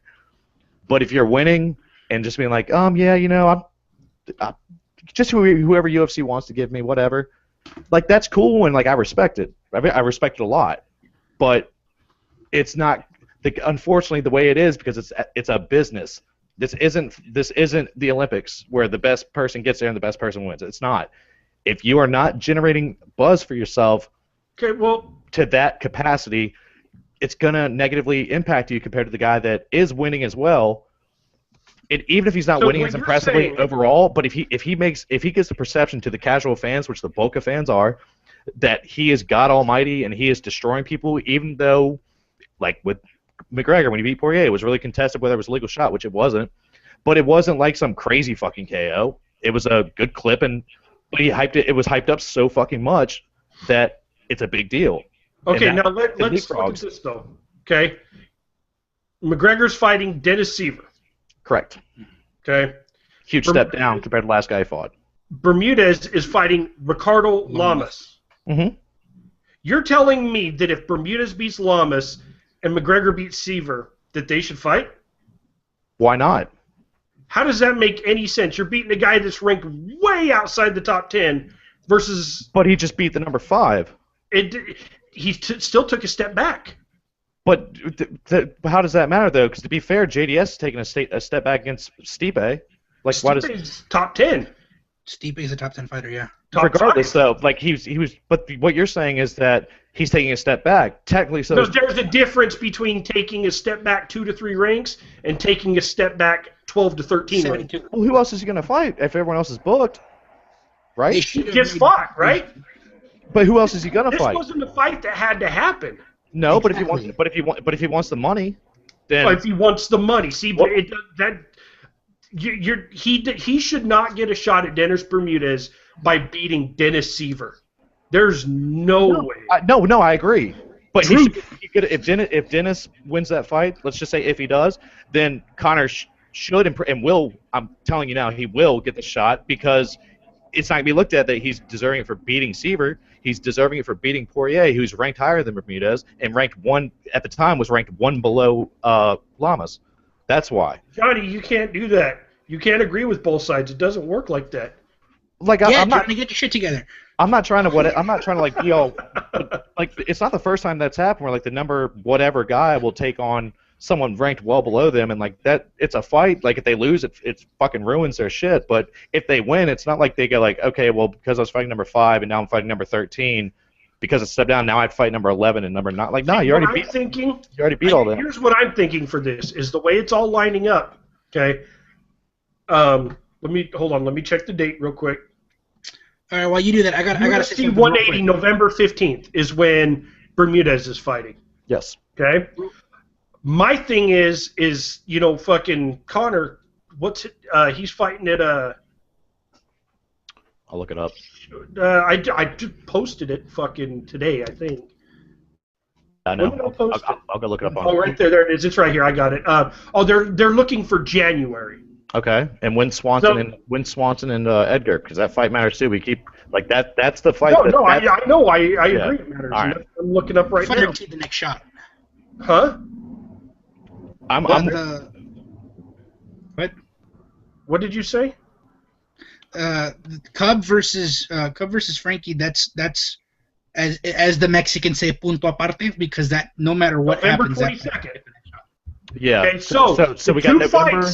November, December, and January. The two fights that are set up right now to match up with the title shot are Cub and Frankie, yes, and Bermudez and Lamas. Mm-hmm. Well, you're assuming on the second one. Right. No. What I'm saying is those are the two that line up. November. They're both November 15th and November 22nd. They both line up to, the result of this fight. While McGregor's fight is a long ways off, so it doesn't match up. It's with not January's not a long way off at all. It's 2.5 months after these two are fighting. Yeah, but isn't there something going on with isn't there some injury thing or something going on with, like, they're not injured per se, but isn't there like some surgery or something going on with one of the guys involved there, like need time off, either Aldo or... No. All right. I mean, dude, I'm not... What, Aldo? Aldo's fighting this week. I know that, but isn't there, like, there's some... Hang on. No, there's nothing pending. I'm going based off... I thought there was going to be, like, some time taken off after this fight for one or either of them. I could be mistaken. Yeah, you are. All right, well, but regardless, fair enough. So the lineup is completely off. So no, it's really not championship fights, because they don't fight every 3 months at all. Like Aldo, his last fight against Zombie? 3 years ago. What was his last fight? Excuse me, Lama. I'm gonna call him Lama. He's not a goddamn llama. But no, like Bermudez, and that's a hell of a fight. But then you gotta look at Cub, whoever loses that fight, it's not like they drop a ton, because it's the 1 and 2 ranked champion 1 and 2, as opposed to they're really 2 and 3. Like he's got you on that one. He's got you all jacked up. Yeah, dude. I mean, I'm sorry. I'm not saying Bermudez. Like, I'm not trying to shit on anybody here, but it's not like Bermudez. Like, he's won a lot of good fights. He really has. But technically, dude, I mean, Connor's ranked higher. He beat a higher ranked guy than Bermudez has beat. Now, if Bermudez beats Lamas, then he's gonna be higher ranked than Connor, but just by 1. And that, at the end of the day, is what matters. It's the highest guys the highest ranked guys you fought and beat to validate. But beating one higher ranked guy over 7 that are much higher than your other opponents. See, that's where the rankings don't matter. It's a bunch of journalists. But they matter to Dana. Like, and that's the thing. Like, Dana has 14 guys in his top. Dana has 15 guys in his top 10, though, for real. Like, yes, and he also gives title shots like number 13s. Like, and that's the issue. I'm not saying I disagree with your logic. Like, I do feel the best man should get the fight. I agree with you. Going back to doesn't line up. It just doesn't line up is what we're looking at now. So it's going to be, I don't agree with that, but agree to disagree in that area. But fair enough. Just to continue it forward, I don't necessarily agree with that aspect of it, but agree to disagree. I hear what you're saying. Real quick, totally. Real quick, to add to make it to Pat's point, his original point. If Connor and Dennis both win their next fights, which I believe they will both win their next fights. Yes. If Dennis lays the fucking stamp down on Lamas, I guarantee you he will be in talks for that title shot right along with Connor, despite where they get ranked. He's already in the talks without his mouthpiece, because winning counts. He's already there, Fred. I'm not saying been out of the talks. I'm not saying he's not in the talks. But amongst two, only ones that are saying hardcore against against the guys that matter. Yeah. Dana White said he's in the talks. Yes, I'm not saying it's the casual fans that think it's Conor McGregor or bust. He's next regardless. No, Conor McGregor's not even next. And they're what matter though. They're the ones that buy. They're the ones that buy. What I'm saying is it's not that Dennis isn't in talks. If McGregor wins his next fight, he's gonna open his mouth like he does, which he's great at, and he's gonna get himself up there, up towards that, higher into that title picture. Without talking, Dennis, if he lays the stamp down on Lamas, is going to be in those talks right next to Conor, based off of just the fact that he lays it down on him. Yes, but how many more wins did it take for him to do it that way as opposed to Conor? And that's the whole point I was trying to make. I agree. Winning is no important. sense at all. Why? It's happening. It's happening right now. No, I agree it's happening, but it doesn't. Oh, you mean it's not right? It's dumb. It is flat out dumb. No, it was dumb when Chael did it. No, listen, it's not right. You can't say it's dumb because at the end of the day, UFC is a business. It's a business, and that's all. People need to understand. Like, fighters matter to us. The UFC don't care about anything more than their generated revenue. That will supersede every fighter every single time. I don't care if it's Anderson Silva. I don't care if it's John Jones. I don't care if it's GSP. I think that's a problem as well. It is. I mean, look, man, there's a huge issue that George St. Pierre did so well and has done so much for that company and helped them expand so much. And when he's gone, he's, for all the right reasons, he wanted some testing and it just wasn't handled right. But then when he's gone, then Dana starts shitting on him like he wasn't there. But now that he's like, oh, well, I can make some more money off of him again. Now look, they're doing lunch and shit. GSP comes back. He's back to the top seller in the UFC, bar none. Easily. And he doesn't open his mouth. Winning sells. It does, but not. And I've agreed the whole time. I do agree there. You can't knock a guy that is winning and winning and winning. You're right. You can't. But if you combine a mouthpiece with said winning, they're going to skip the line, and they're going to skip that guy every single fucking time. That's the only point I was trying to make. It's not the guys that talk. Pat, basically what's being said is that Kenny is not impressed with your performance. Is what's happening, dude. No. It's being looked at too much. It's not an argument. It's a good conversation. It really is. Yeah, there's a lot of different sides to it. It's being looked at. It's being looked at like it's strictly a sport, and it should be because it is a sport. But unfortunately, it's a business first and foremost to the guys in charge. And at the end of the day, they're the ones that decide what happens. I compare it. I'm a big basketball guy. I mean, you guys all know that. I compare it to basketball. It's a sport, okay? When you look at basketball, when you look at football, when you look at soccer, when you look at any other sport, it's not the people that talk. It's the people that perform. And the fact that MMA is not doing that, now I agree, MMA is still growing. MMA is a huge sport. It's going to continue to grow. But if they keep playing their business practices like that, it's going to also hurt them big time. Not MMA as a whole, but the organizations running it like that. That's why I think Bellator is doing a huge disservice to themselves because they stopped doing what made Bellator Bellator. They stopped letting the guys that earned the title shot. Now they're just giving them away like the UFC, and they're going to fall right back into where the Strike Force was. The UFC is going to buy them out, and then we're not going to have Bellator anymore. Right. But then the other thing is that you also end up with the lightning in a bottle, which is like, say, a Floyd Mayweather who talks a ton of fucking shit and builds that hype, but then he also is so goddamn good that he never loses. And I think that's really what UFC is banking for is their Mayweather, their guy that generates complete interest in the sport, even from people that don't follow boxing. They know who the fuck Mayweather is, and UFC is looking for that stand-up because MMA, despite how big John Jones is, despite how big Kane is, despite how big Conor is, I don't think there's a guy that really, really carries the sport like a Mayweather, and that's what they're hoping for. Well, not like they fucking need it. Let's be clear about something. Before we move on, let's be clear about something. Contrary to popular belief from MMA fans, John Jones and Ronda Rousey are not big sellers like the UFC makes them out to be. No. Are they big names? Yes. I will never say they are not. But if you look at straight numbers, they don't sell for crap. Yeah. The numbers do not lie. Agreed. They do not sell. Yeah, so, Lesnar was the huge seller. If you look at Fight Pass numbers, like it's not Rousey and it's not Jones. I think Rousey was number fucking 8 on the top 10 most viewed people list. Jones was number 3 or 4. Fucking Conor McGregor number 1 and number 2 was I don't even remember who the fuck number 2 was. Like they're good fighters. They're very good fighters.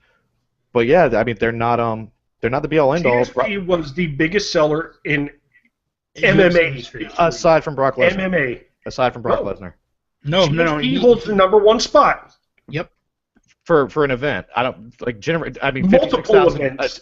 For attendance. I know, For and I'm multiple not splitting it. events. I just thought Brock Lesnar. No, GSP holds Brock out of the top Lesnar 5. He holds like 3 or 4 of them. First GSP. I'm pretty sure. I thought top draw was Nope, GSP was top draw in Canada versus. It was Jake Shields. That fight, I remember it won the attendance record. I know that, but I just when it came to top buys. No buys. Buys. GSP. Well, it would have been UFC 100. That would have been the most buys ever, and that had Brock Lesnar and GSP. So. Yep. Yeah, but obviously that's Here, top of an selling anomaly UFC pay-per-views of all time. If you look at Hang on, yeah, I'm looking at it now. numbers, Hang on. All right, UFC 100, 1.6 million buys is the top rated, and number 2 is Lesnar Velasquez at 1,050,000. Yeah, but that's because my entire country watched that fight. And yeah, but regardless, it doesn't matter. And number 3 was Silva Sonnen 2. Behind that was St. Pierre. No, St. Pierre Shields down at 13, dude. There's a lot of ties as well, but the top spots are Lesnar and Anderson Silva, Chael Sonnen. what is Johnny saying? I don't even know. He wrote a paragraph and I can't read, so. Hold on. Yeah, I'm trying to read what Johnny's saying. I don't know if it's relevant or not. If I were Johnny, I would write #winning at the end of every one of my statuses. All right, never mind. All right, here we go. I'm looking. All right, Hold on. 1,600,000 buys, number 1 UFC 100. That was a GSP and Brock Lesnar. So let's throw that out because they both sold.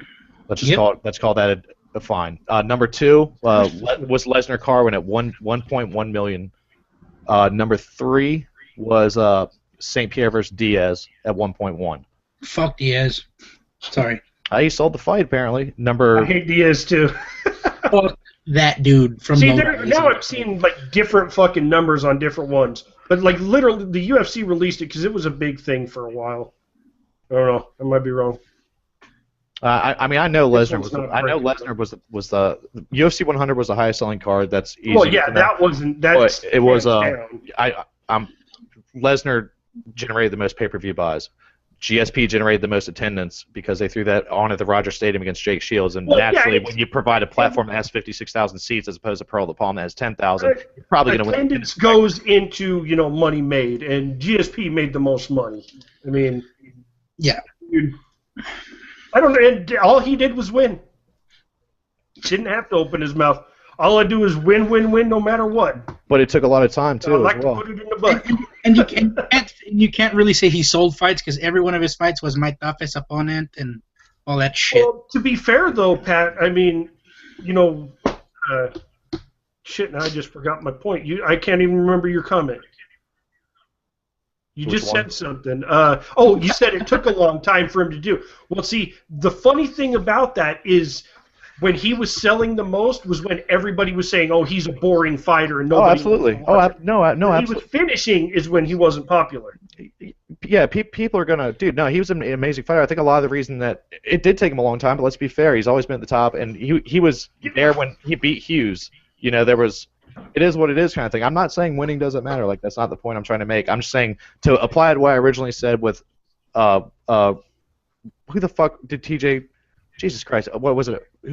Who beat TJ? Now I got so emotional. Starts with an A. I keep wanting to say a Sunsal, but it's not. Is it?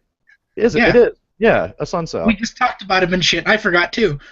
Yeah, because we started going on a fucking Bermuda's kind of rank. Like, I'm not saying winning doesn't matter. The guy, what's a Sunsal rank? If we go look, I'm sure as right now, Sunsal's ranked what, 4 or 5 or something. Or no, he's actually not. He's I don't know. He's ranked lower than Bermuda's probably, right? Or different fucking weight classes. We started talking so much about fucking 45 that I'm just like dirt. But no, he's ranked very high. But it's one of those things where he's ranked right where Kane is ranked, dude. That was the whole point I was trying to make. Was just a Sunsal. That's why I feel he's going to get passed over in that division, and that's why Barrow's going to get it, because even though Barrow doesn't talk shit, but that it's all about generating interest, and because a Sunsal could get that fight if he'd get out there on Twitter and start talking shit on top of his winning, But he'd be like, yo, I beat that motherfucker. He did it once. He said it once. And then TJ destroyed him on Twitter. Like, dude, last I checked, fuck you. You're the only person that thinks you won that fight, which is accurate. What the fuck do you say back to that? You know, unless you pull a contract, it's still a win. You know? Yeah, it is. I mean... But unfortunately, it's not going to be, you know, Dana's not going to look at it that way. UFC's not going to look at it that way. They're going to be like, okay, what's going to sell more? Is it going to be TJ and the Sun's out? Or is it going to be TJ and fucking Barao? Or is it going to be Cruz and Barao? And that's why, you know? I think Barao, I think he's basically done in that division. Yep. It's in his hands right now. By the way, I got to say something real quick because we touched on George St. Pierre. If you're one of those fighters like, oh, he's boring, he sucks, go fuck yourself. That dude broke some of the best fighters at 170. Done. Yeah, you know, and people say he started fighting safe. I don't think it's that. I think he's what he was fighting back in UFC 40 something. He grew with the sport like no one else did. It's not an issue of fighting safe. The fact that he held a championship as a sport is evolving and growing.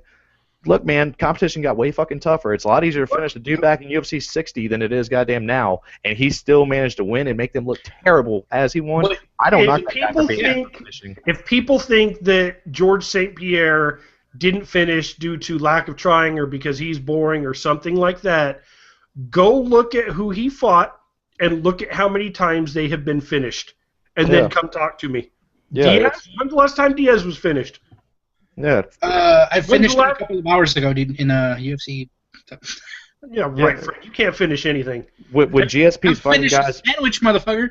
GSP made guys look terrible as a sport. He was spending so much time focusing on growing with the sport and evolving himself to stay as relevant as he has for over 100-something UFCs. That's not happened before, and it won't happen. Johnny just made a very good point that comes into a lot of fights. With the Sun Tzu, you know, fighting against Caraway, nobody looks good against Caraway. No. Caraway's a tough. Regardless of Mitch what Gagnon, that was his first goddamn fight. You know, regardless of what people think, you know, a lot of people hate Caraway because the Ronda Rousey you got somebody you don't. He's a legit ass fighter. He is legit ass fighter. Legit, one of the best grapplers in the sport right now. Dude is a stud. And that's actually why I rank Gagnon so high. And I'm like, dude, he's a lot more impressive than people give credit for. That was his first fight and his only loss. But dude, he also won Fight of the Night in that fight with Caraway, and really showed well for himself.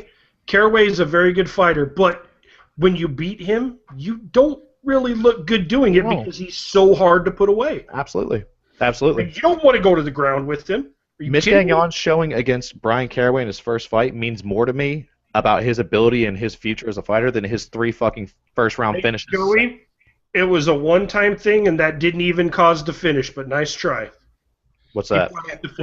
When you go camping, don't forget your fish hooks. It was the fish hook thing. It happened. It didn't even cause the finish. It had no impact on the finish.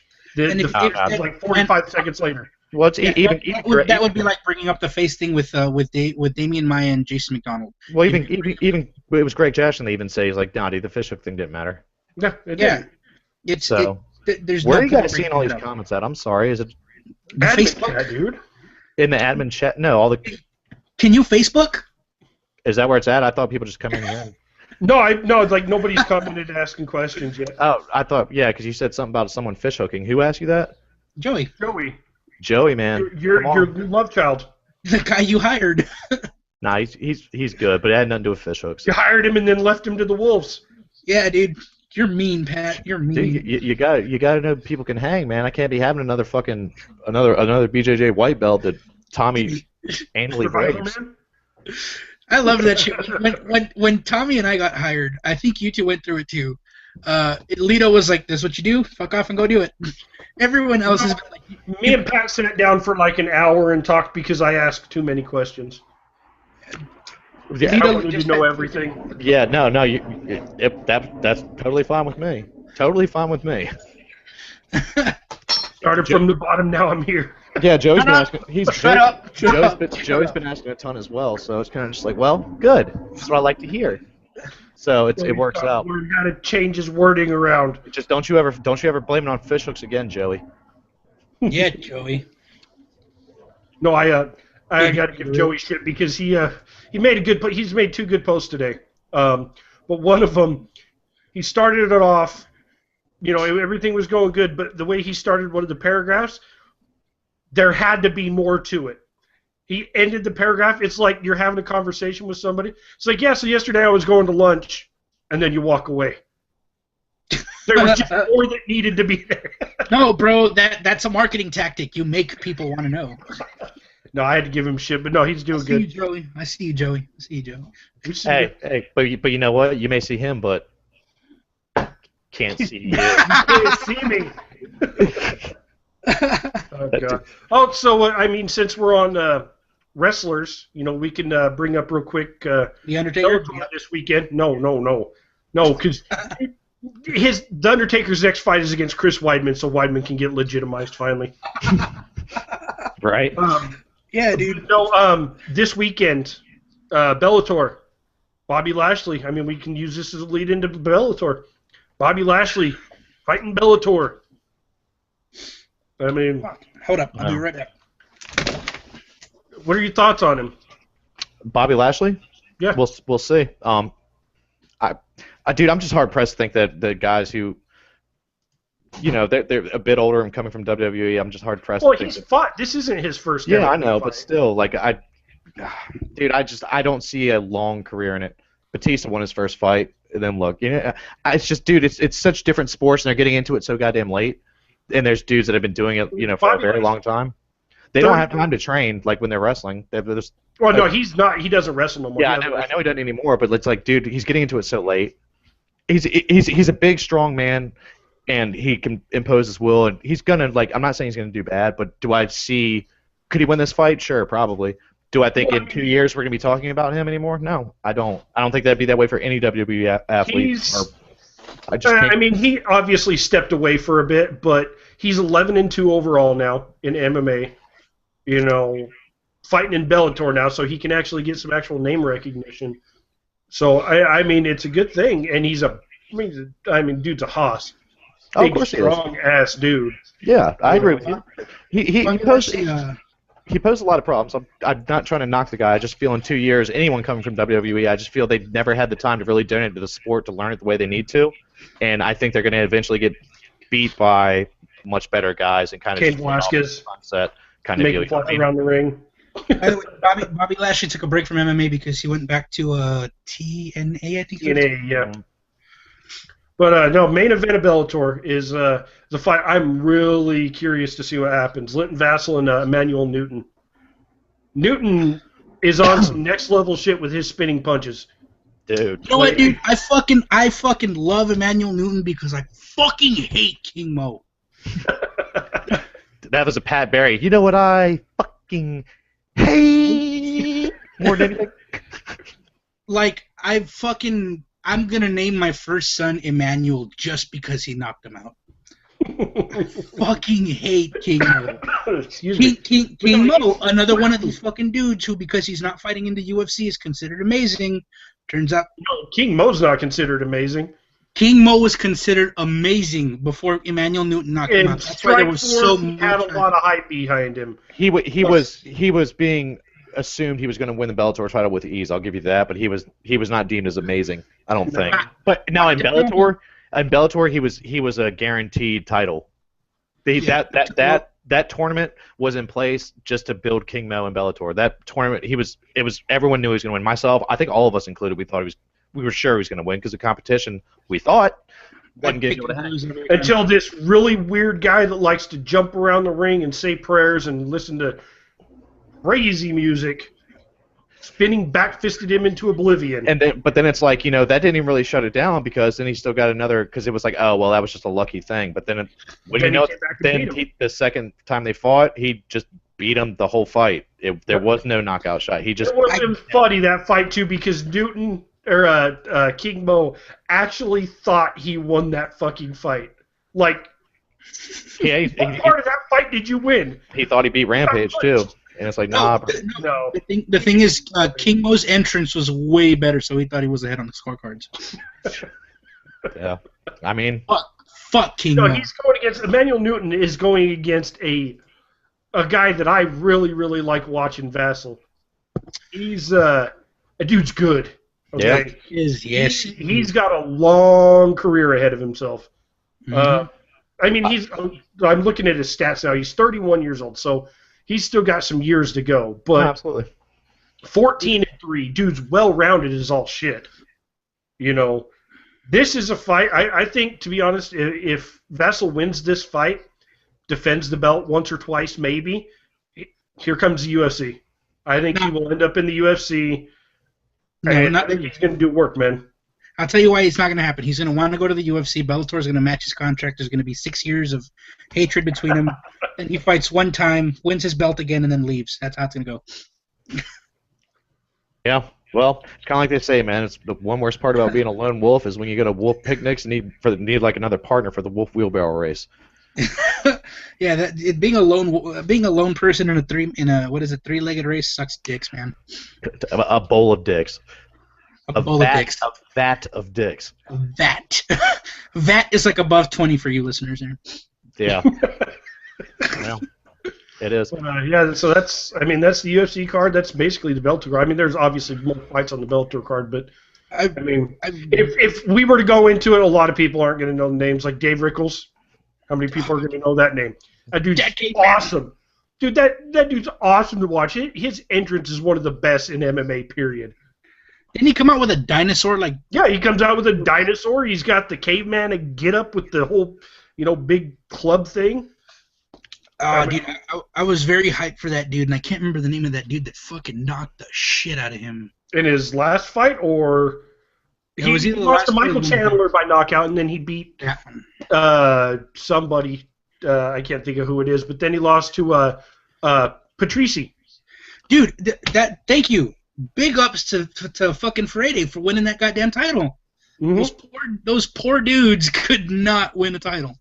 And hey, look, someone added me. Oh, it's Pat. Fuck him. No, it's just Pat stuff. Yeah, sorry. I was just wanting to see what these little things are going to do. The Ferreira that won the title is not the one that beat him, though. Patrici Pitbull is the one that beat him. It's Patrici and Patricio. Yeah, the little one is the one, or the big one. You're making them one dude. No, they're two different guys. Yeah, the one that knocked out the caveman is not the one that won the title. That's Patricio, I think. That's Patrici. Either way, they both fucking ruined Maldonado, and they're not being there is why he lost to Miocic. He said so. What, Pat? Maldonado only lost to Miocic because the Pitbull brothers weren't there to help him. He said so it's a fact. I'm being dead serious. That's why I say that he lost to Miocic because the Pitbull brothers weren't there to help. And I love me some Maldonado, but that was a brain fart potato comment if I ever heard one. He lost because he got his face punched into oblivion. Yeah, but it was just funny. He did an interview about it, and he's like, I was just so sure I was going to win that I started talking about sponsorships, and then the Pitbull brothers weren't there to help me, and I was just kind of thinking to myself, I'm like, dude, I love you to death, but what are dudes half of fucking Miocic's size going to do? What advice are they going to give you to... Dude, if I was in your corner, not get punched in the face. Buy a heavyweight. Maldonado just choked me with stupid. 3 days' notice. Well, he was fighting on 3 days' notice, man. It was stupid to begin with. He's allowed a stupid because he did a stupid for the UFC. That's how I look at it. Real quick, last thing. I promise this time. Tough 20. Felice Herrig. What about her? Oh yeah, I didn't see it, man. I'm not gonna lie to you, I haven't watched it yet. It's a good fight. Herrig definitely put it down. So is that girl finally shutting up then? Hell no. She's been beat twice and she's been bitching about it the whole damn time. It was nothing but excuse after excuse leading up to the fight and then after the fight. Okay, good, you got a knee injury. And the thing is, you never go into fights healthy. You're always hurt. Now, what made it funny is after the whole Tough thing, they did a live thing. It's called Tough Talk, where they sat them both down. Heather Joe Clark and Felice Herrig, and they were talking on Fox about everything going on, and Heather was talking about injury this, injury that. I would have done better. I would have done this. I would have done that. And Felice is just sitting there looking at her like, are you retarded or something? It was hilarious, dude. Oh my God, the look she was giving her. She's like, I just feel that she's making excuses. And to top everything off, today, Misha Tate decided to make a post on it, linking. I put it on our page for those that didn't see it, about the broken arm in the first fight, saying, "Oh, you think this is an excuse? No, it's not an excuse. It was broken in the second round after she was already getting dominated for a round and 3/4. So how does that help the argument? Yeah. She got her ass beat. How do you, hey, Kenny, how do you, is there, I mean, I'm looking at how to do it, but I don't know if it's, you got to do it because you started the Hangout and it's on TNS. Like, I can't, like, play a video on my end of it, can I? Like, I've got it pulled up here, but it's, if you look, you can play if you look in a sidebar, there's a bunch of, at least on mine, there's like a YouTube gadget. I don't know if I have any of them downloaded. Let's see. Yeah, like if you click on YouTube, I'm just curious if there's a button for you somewhere to like stream it to everybody. Like it's not a huge deal or anything. I was kind of obviously teching out real quick. I'm just asked something totally off the subject and mass. It'd be cool. It'd be cool if in the future if like we're talking about something we could utilize these. Shoot me a video. Let's see if it works. Okay. Well, just open the YouTube thing and there's a search in the upper right. You see it? If you click on the YouTube gadget, like it'll bring up a video, kind of look in the middle, and then you should see it says add video to playlist in the upper right. Add video to playlist. Okay. Type Akihiro Gono makes for one pretty lady. Let's just use that. It's already right here. Hold on a minute. Yeah. Now playing by Pat, but now I can't. Let's see. Yeah, I'm just wondering. Like, I wonder how I get it to go from my screen. There it goes. Yeah, can you? But it's like muting us. Like you have to use the push to talk thing, Pat. I also wonder, but is it like streaming out to everybody? Can everybody see this, or is it just us? I don't know. Ask Johnny. Yeah, Johnny, can you see that beautiful, beautiful Asian? Wait for it. Wait for it. Yeah, Johnny can see it. So cool. It's streaming to everybody. It's so dumb. Dim hips, dim hips, dim hips. By the way, that is King White Wig. I'm just throwing it out there. Not Khabib.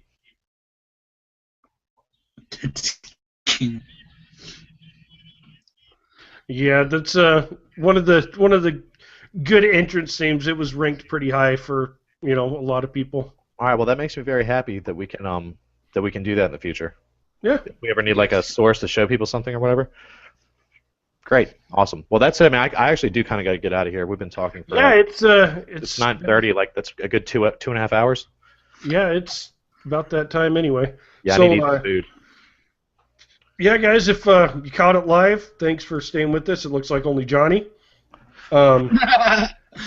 Dude, we're gonna have to play a game of Airtight with that kid at some point. He's earned it. Airtight. I call dibs on butthole. Just saying. Okay, now we get with the weird chat. So, Fred, appreciate you coming on again. Yes, sir. Jesus in tap. Pat, as always, it was a good time. Oh, absolutely. I actually do want to close by saying Danny DeVito strikes me as the kind of guy that has like one of those like short but thick cocks. Had to pat it before I left. Oh, so he couldn't see the video that we were watching. He could see the switch screen function. Oh, so he could just switch screens and do it. Okay, got it. All right, but with that, fans, appreciate you guys sticking around, and we'll talk to you later.